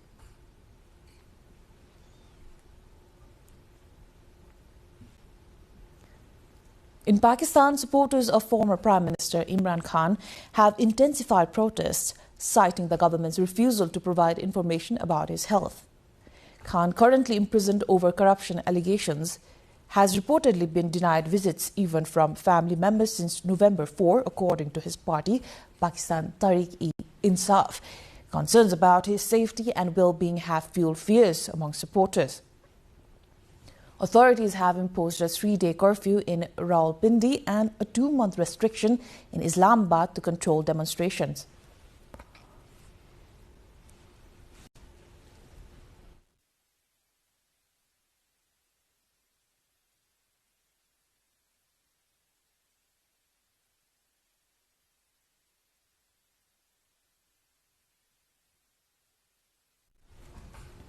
Meanwhile, government officials maintain that Khan's health is stable despite growing public unrest. Russian President Vladimir Putin will meet U.S. Special Envoy Steve Witkoff on Moscow on Tuesday after the White House said it was very optimistic about reaching a deal to end the Ukraine war. U.S. President Donald Trump's son-in-law, Jared Kushner, who has acted as an outside advisor in diplomatic talks, is also expected to attend. The summit comes after 2 days of negotiations in Florida between Ukrainian and U.S. officials, including Witkoff and Kushner, aimed at refining a U.S.-backed peace plan which had been viewed as favorable to Russia. Ukrainian President Volodymyr Zelensky described the talks as constructive, but said there were some tough issues that still have to be worked through. Now, Japanese and Chinese vessels engaged in a fresh standoff around disputed islands on Tuesday, the two countries' coast guards said. Relations have been strained since Japan's new Prime Minister Sanae Takeichi suggested last month that her country could intervene militarily.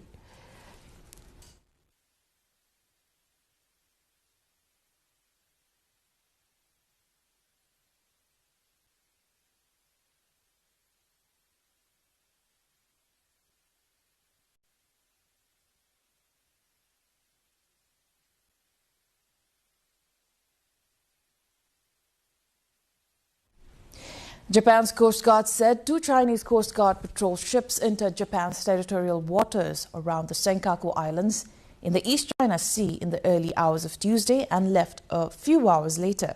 The Japanese-administered Senkaku Islands, known as the Diaoyu in China, have been a regular flashpoint between the two nations over the decades.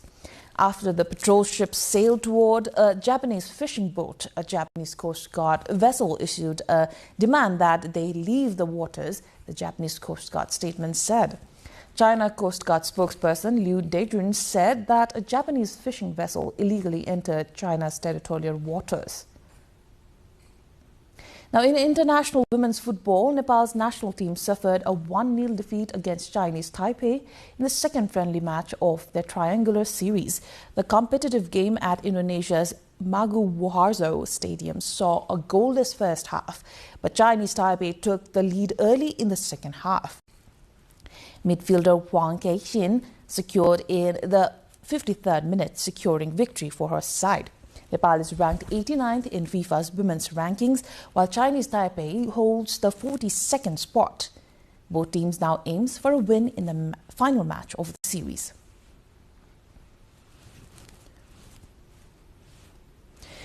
Nearly 50 years after its master plan, Lumbini's development gains global momentum, spotlighting Nepal as a hub for peace and spiritual tourism. Ancient Buddhist sites in Nawalparasi, including Ramgram Stupa and Panditpur, reveal a rich heritage, further emphasizing the nation's role in promoting dialogue and harmony. More on this in our cover story. Now we'll take a short break. Stay tuned.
Welcome back. This is NTV World News Hour. Plans to fully develop Lumbini, the birthplace of Gautam Buddha, remain incomplete nearly 50 years after the original master plan was introduced. But efforts to promote Lumbini on the global stage are gaining momentum. Starting December 11th, Lumbini and nearby Ramgram in Nawalparasi will host a major international peace program expected to draw more than 10,000 participants, including several of the world's leading billionaire entrepreneurs.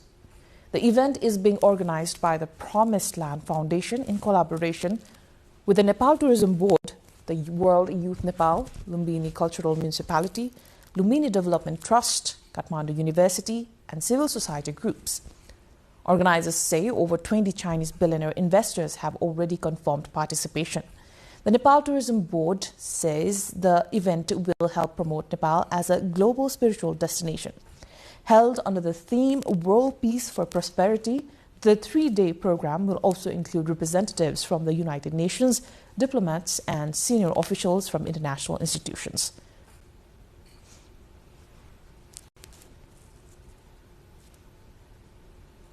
Nepal is all set to host a World Peace event third in Lumbini from December 10 to 13, bringing in peace lovers, academicians and billionaires from around the world. Birat Anupam brings you this story. In order to create peace narrative of Nepal, Lumbini and Ramgram are hosting World Peace event.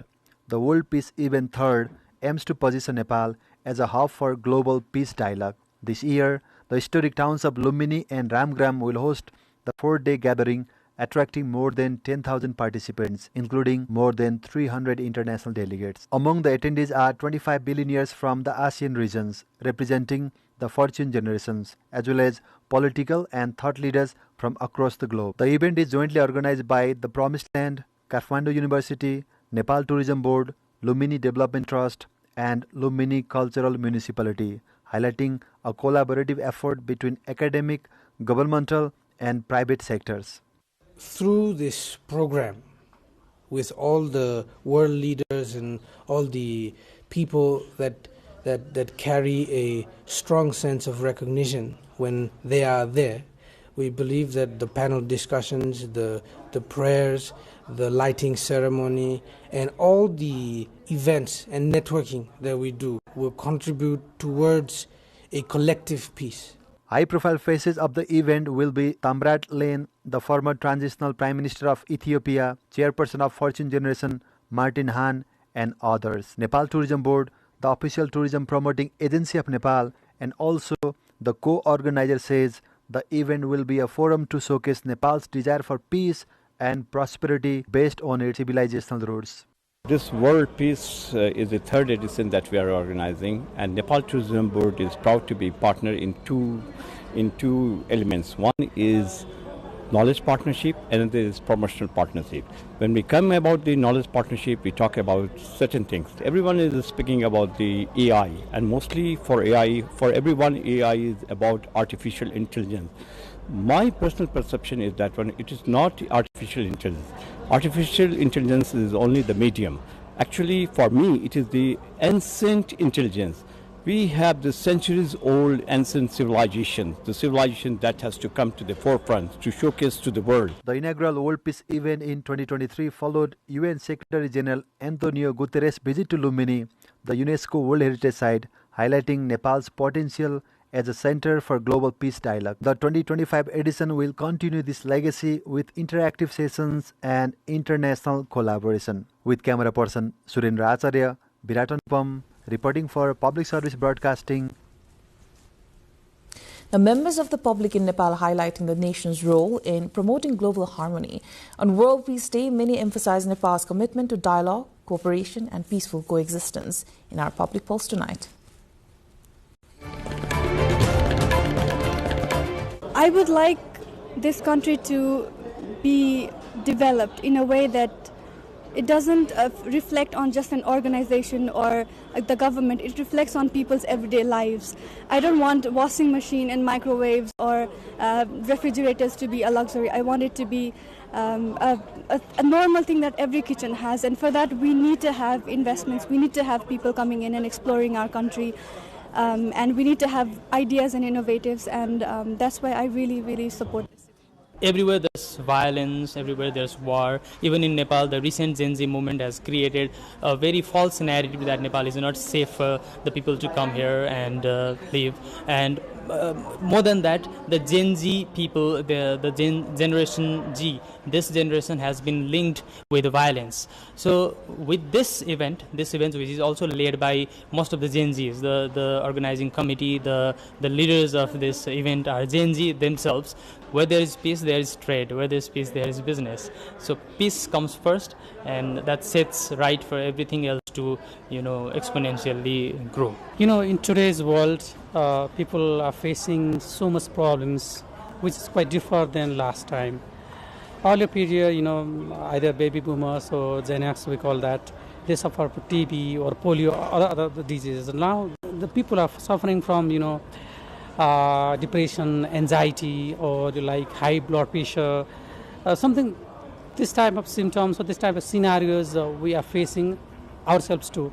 As a citizen of Nepal, must visit in your lifetime is Lumbini and surrounding, Lumbini, Ramgram and Kapilvastu. When you go, where you visit there, you will feel blessed, you will feel relaxed, you will feel enlightened in one term. Not I'm saying Buddha's term, Buddha's level, but I think it's a very wonderful. This event definitely does matter a lot since Nepal is known for the place of birth for the Lord Buddha, and also if you look at the contemporary world and at the regional and international level and all the conflicts going on for so many reasons, I think Nepal's place as a place of the peace itself is very reinforcing, and I think with the recent turmoils even in our country and the backlash it has created to the socio-economic context, I think this kind of event will definitely force us to realize how peace matters. The old peace event holds a global significance because it's rooted in Lumbini, the birthplace of Lord Buddha. It's a universal symbol of peace, compassion and harmony. This heritage site gives a unique form of soft power which enables and promote the cultural diplomacy, the peace-driven dialogue and global collaboration by bringing together world leaders, philanthropists, thinkers and youth. The event strengthens the Nepal's overall tourism promotion and the universal peace and global leadership also. To ancient Buddhist sites in western Nawalparasi, Ramgram Stupa, safeguarding a complete relic of the Buddha and Panditpur, believed to be his birthplace, are drawing global attention as excavations reveal 6th century BCE structures and Kushan era artifacts, highlighting Nepal's rich heritage and its potential as a hub for peace tourism. Here's a report. In western Nawalparasi, 2 Buddhist sites in Ramgram municipality are attracting attention for their historical importance. Ramgram Stupa preserves a complete relic of the Buddha, while Panditpur is believed to be his birthplace. Recent excavations at Panditpur have uncovered brick structures in areas different from earlier surveys, suggesting a complex underground layout. Archaeologists also found Kushan-era coins and other artifacts, confirming the site's historical significance. Bhaskar Givali, an archaeologist involved in the excavation, says some structures date back to the 6th century BCE and resemble layouts found at Tilora Kot in Kapilvastu. The site covers nearly 60 bigahas, but much of the land is privately owned, making preservation challenging. Experts say acquiring these lands is essential to protect and study the area properly. Ramgram municipality is working to promote both Ramgram Stupa and Panditpur as tourist destinations, but local officials say they have received limited support from the federal government. Dhanpat Yadav, the mayor of Ramgram, says there is strong evidence that Panditpur is the Buddha's birthplace. Federal authorities need to act quickly to confirm and protect it, says the mayor. The 2 sites are about 14 kilometers apart. Locals and experts stress the need for coordinated efforts across all levels of government to preserve these important sites. With Nepal hosting the Global Peace Conference and participating in International Day of Peace celebrations, these sites gain additional significance. Authorities and historians hope that Ramgram Stupa and Panditpur can become symbols of peace and non-violence, attracting visitors from around the world while highlighting Nepal's Buddha's heritage. We'll be right back after a short break.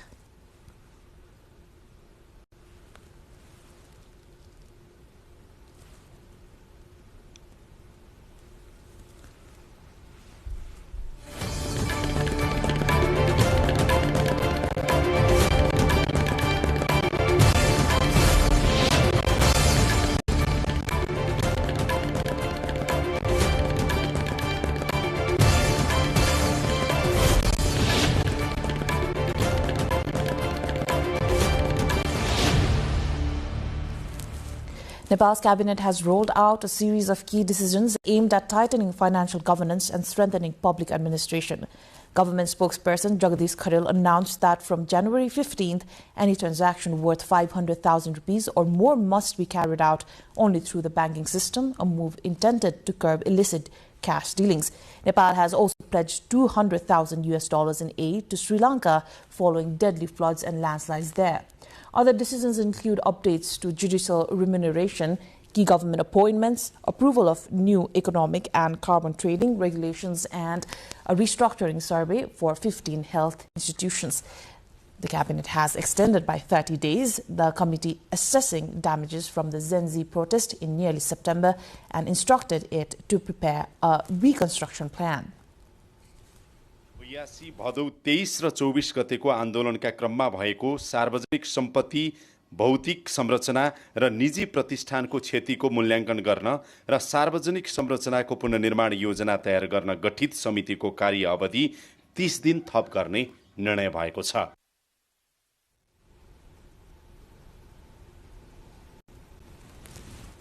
Nepal's oldest state-run daily Gorkha Patra has expanded its multilingual news pages to 46 languages with the launch of a new Kulung language page today.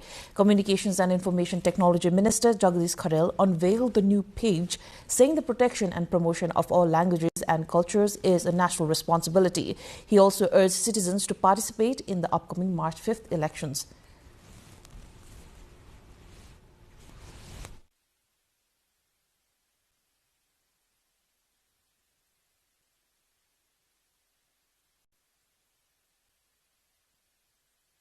प्रवर्धन गर्ने कुराहरु चाहिँ कुलुङको हकमा कुलुङ समुदायले मात्रै होइन, हामी सबैले गर्नु पर्यो।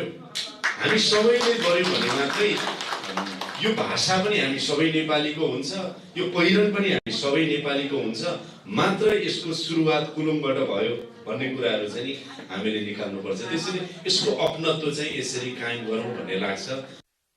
The newly unveiled page was handed over to Chandra Singh Kulung, chair of the Nepal Kirat Kulung Language and Culture Development Association. Gorkha Patra has been publishing multilingual content since 2007 BS. Moving on, the Election Commission Nepal says it plans to enforce the new election code of conduct from the first week of the Nepali month of Magh ahead of the upcoming polls.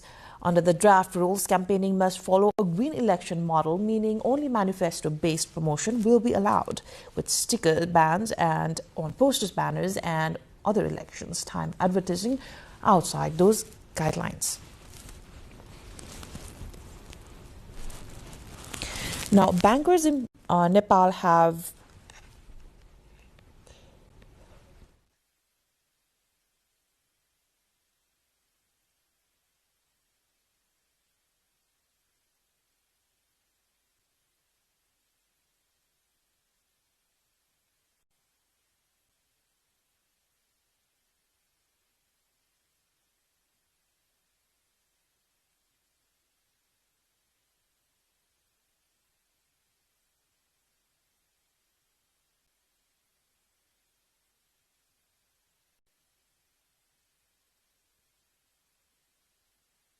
Bankers in Nepal are expressing concern as liquidity continues to pile up in financial institutions due to a slowdown in borrowing. But at the same time, the number of borrowers failing to repay loans is rising sharply. According to the Credit Information Bureau, more than 14,300 individuals and institutions have been blacklisted in just the first 4 months of the current fiscal year. The Bureau says blacklisting has doubled since the COVID pandemic, with nearly 15,000 people and firms added to the list every year, about 70% for bounced checks and 30% for loan defaults. Last fiscal year alone, over 53,000 names were blacklisted. Once blacklisted, individuals are barred from all major financial transactions and denied new loans, creating serious impacts on businesses.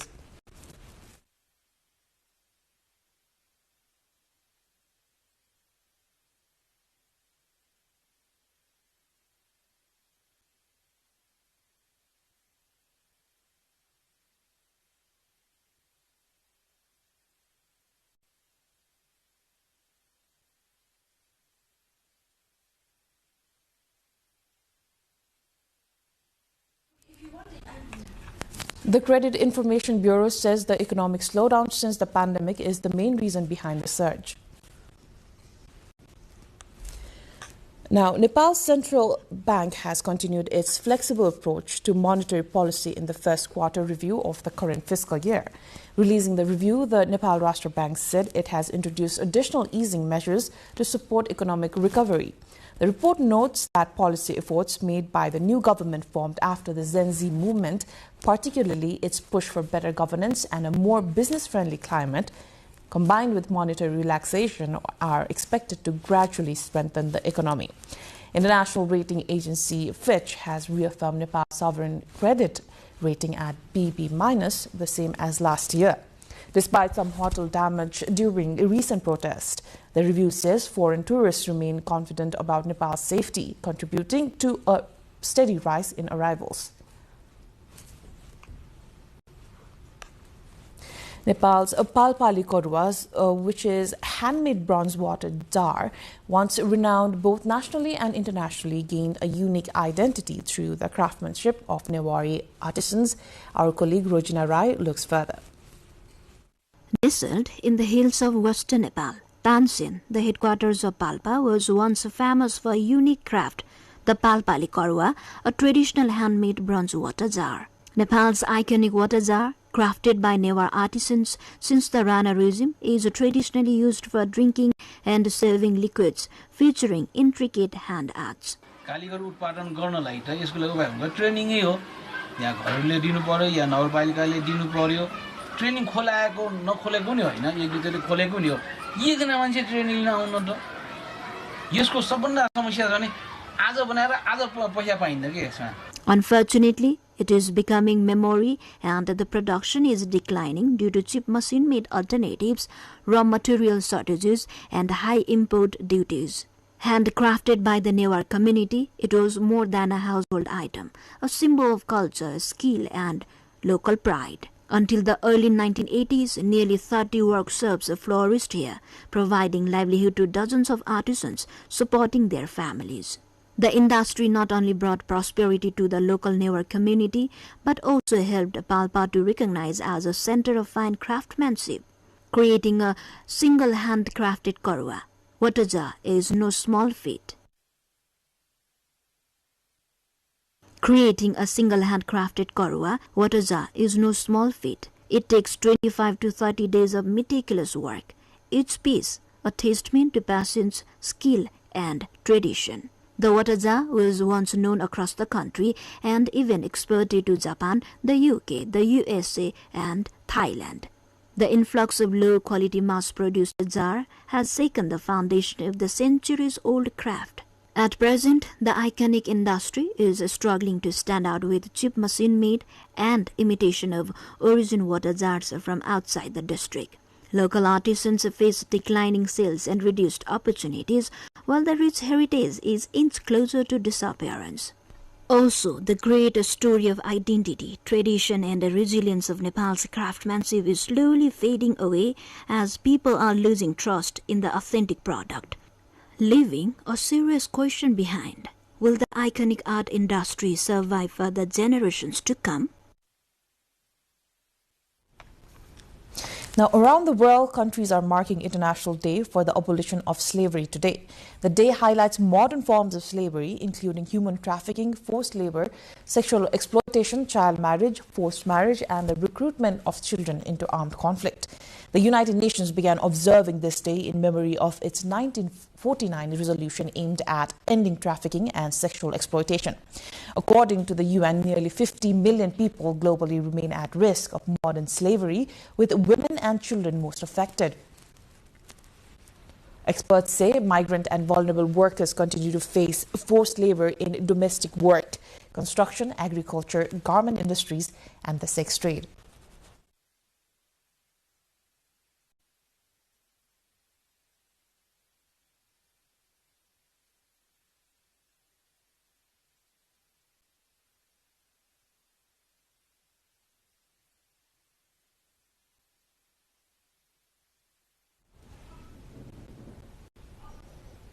Now let's take a quick look at the headlines before moving on to the international updates.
Zelensky has reached in Dublin as the Irish government announced €100 million in non-lethal aid for Ukraine.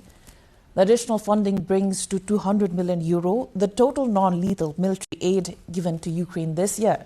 The funding is part of a new Ireland-Ukraine partnership to be signed by Zelensky and Irish Prime Minister Michael Martin on Tuesday afternoon, which builds on an agreement signed in Kyiv last year.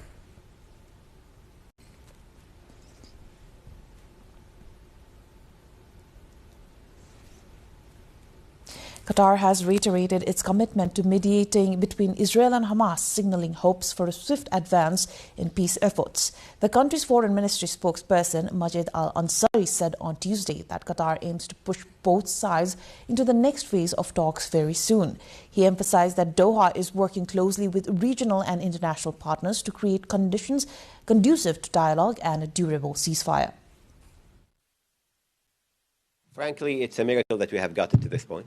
We only have one body left to hand over. As we have always said, the logistical situation in Gaza would certainly make it difficult to reach this result. But we have reached this result right now, and I think, as we have stated, that this should never have been, a hamper in front of moving to stage 2. And we think that we are working very closely, of course, and we think that we should be pushing the parties to stage 2 very soon.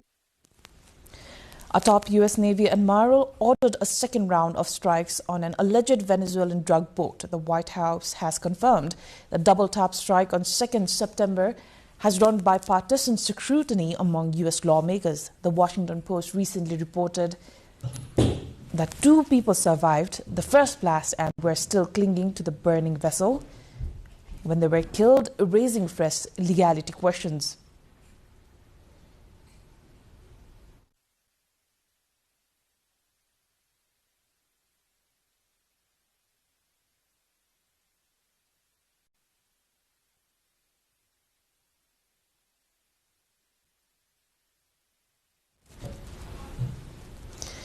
Crowds walked along the main road leading to the sports stadium in eastern Afghanistan on Wednesday as authorities prepared for the public execution of a man convicted of murder. Local resident Mujib Rahman Rahmani said the execution could prove to be positive, arguing that such punishments would deter future killings.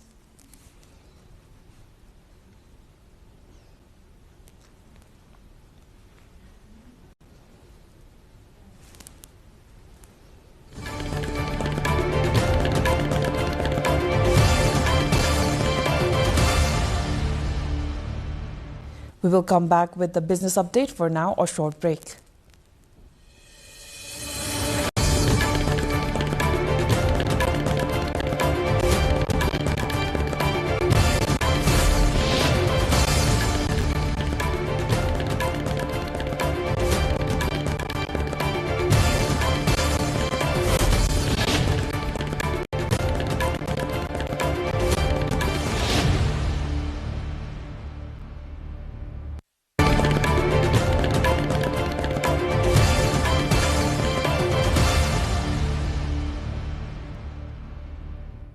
New York City's Mayor-elect Zohran Mamdani and Senator Bernie Sanders joined striking Starbucks workers on a picket line outside a store in Park Slope, Brooklyn. The workers are demanding better wages, stable scheduling, and more predictable hours, part of a broader open-ended strike led by unionized baristas at several Starbucks outlets nationwide. The picket occurred at a moment when the strike and public pressure prompted a major development. Starbucks has agreed to a substantial settlement with the city over past scheduling practice violations. Under the settlement, the company will pay about $35 million to more than 15,000 workers, the largest worker protection payout in New York City's history.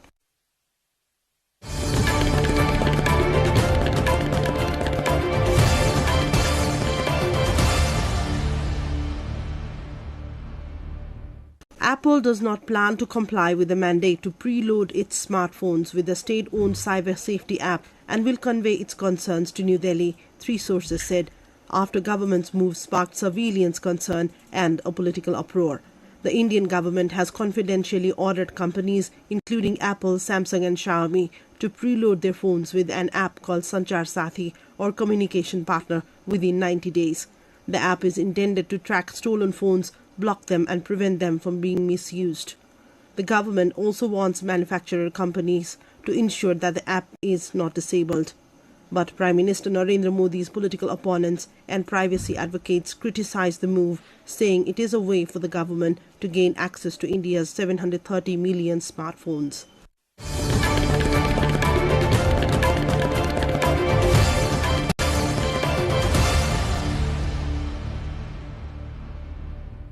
Samsung has officially unveiled the Galaxy Z Trifold, its first triple-folding smartphone, a limited-release flagship device with a price tag that puts it well beyond the mainstream market.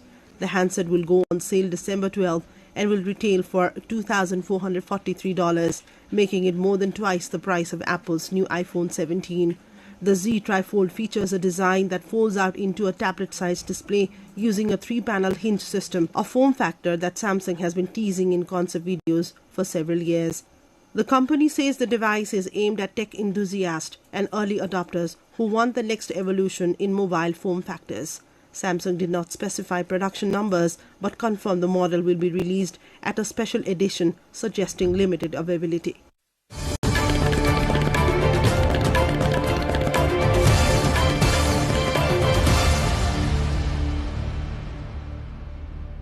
The Australian government has released its first national plan to guide artificial intelligence development. Rejecting an AI-specific law, it will regulate AI under existing legislation while urging tech giants to invest in renewable energy to power their growing data centers.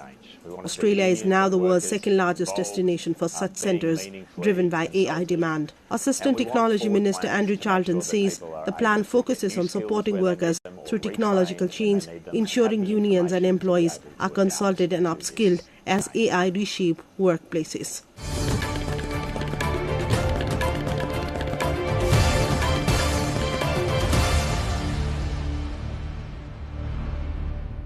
Each year, crop production generates around 160 million tons of byproducts, but only half are reused, while the rest damage the environment. In Lam Dong of Vietnam, farmers are changing that by transforming waste into organic fertilizers, biofuels, and other resources. In An Vin village, Tan Lap commune, one farmer applies a circular model across 3 hectares using byproducts from dragon fruit, quail, and freshwater fish to make fish protein and fertilizer. His 3,000 dragon fruit plants grow glossy red fruit, all without chemical fertilizers. Another farmer feeds apricot trees with byproducts from fish, ducks, and water spinach, cutting fertilizer use by 2/3 and saving nearly $8,000 a year. Experts say circular agriculture is helping farmers reduce cost, boost profit, and move towards green, low-emission practices.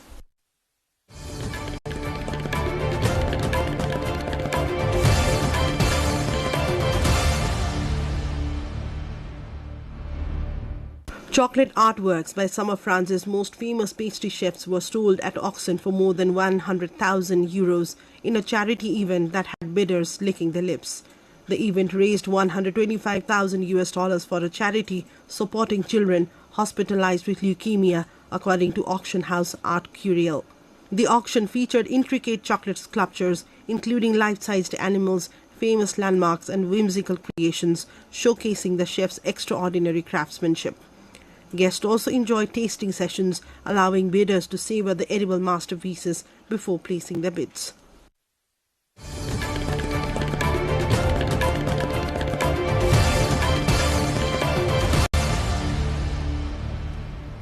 Time for sports update.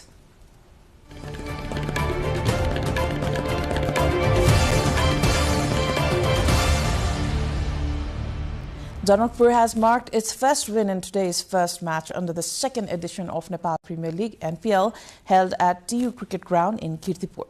Janakpur Bulls won against Chitwan Rhinos by 6 wickets. It is the 5th game of Janakpur this season, while it's the first victory. With this, the possibility of Janakpur remaining in the knock-off remains, as it added 2 points on its points tally. Chitwan stands with 4 points in the scoreboard. Now, Pokhara Avengers defeated the Karnali Yaks by 34 runs in today's second fixture of Nepal Premier League. Karnali were bowled out for 167 in 19 overs, while chasing a target of 202 runs set by the Avengers in the match held at the T Cricket Ground in Kirtipur.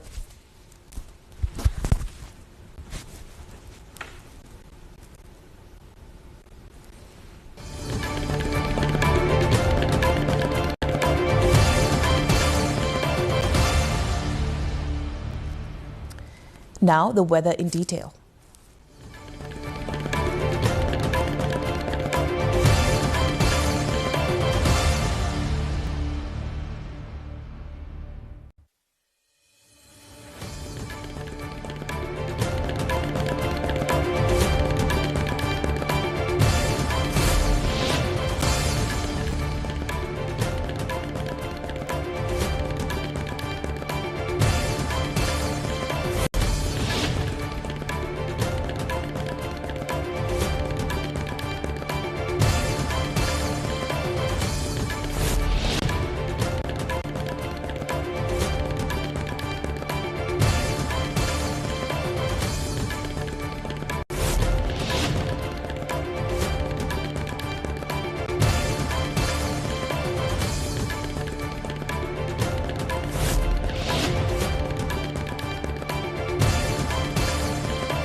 Now, before wrapping up, let's take a look at the headlines once again. Nepal considers introducing no vote option ahead of March 5 elections. Legal framework still pending.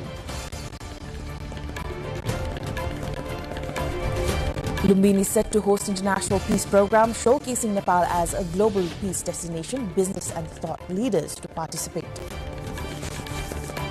Mass protests erupt across Pakistan as supporters demand transparency on former Prime Minister Imran Khan's health in prison.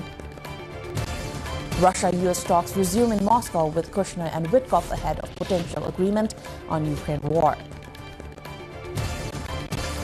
Tensions escalate between Japan and China after Coast Guard vessels confront each other near disputed islands.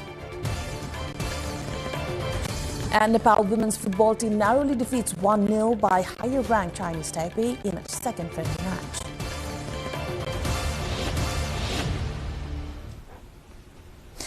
That is all for the moment. Do join us through our social media and visit us at nepaltelevision.com for more information and news.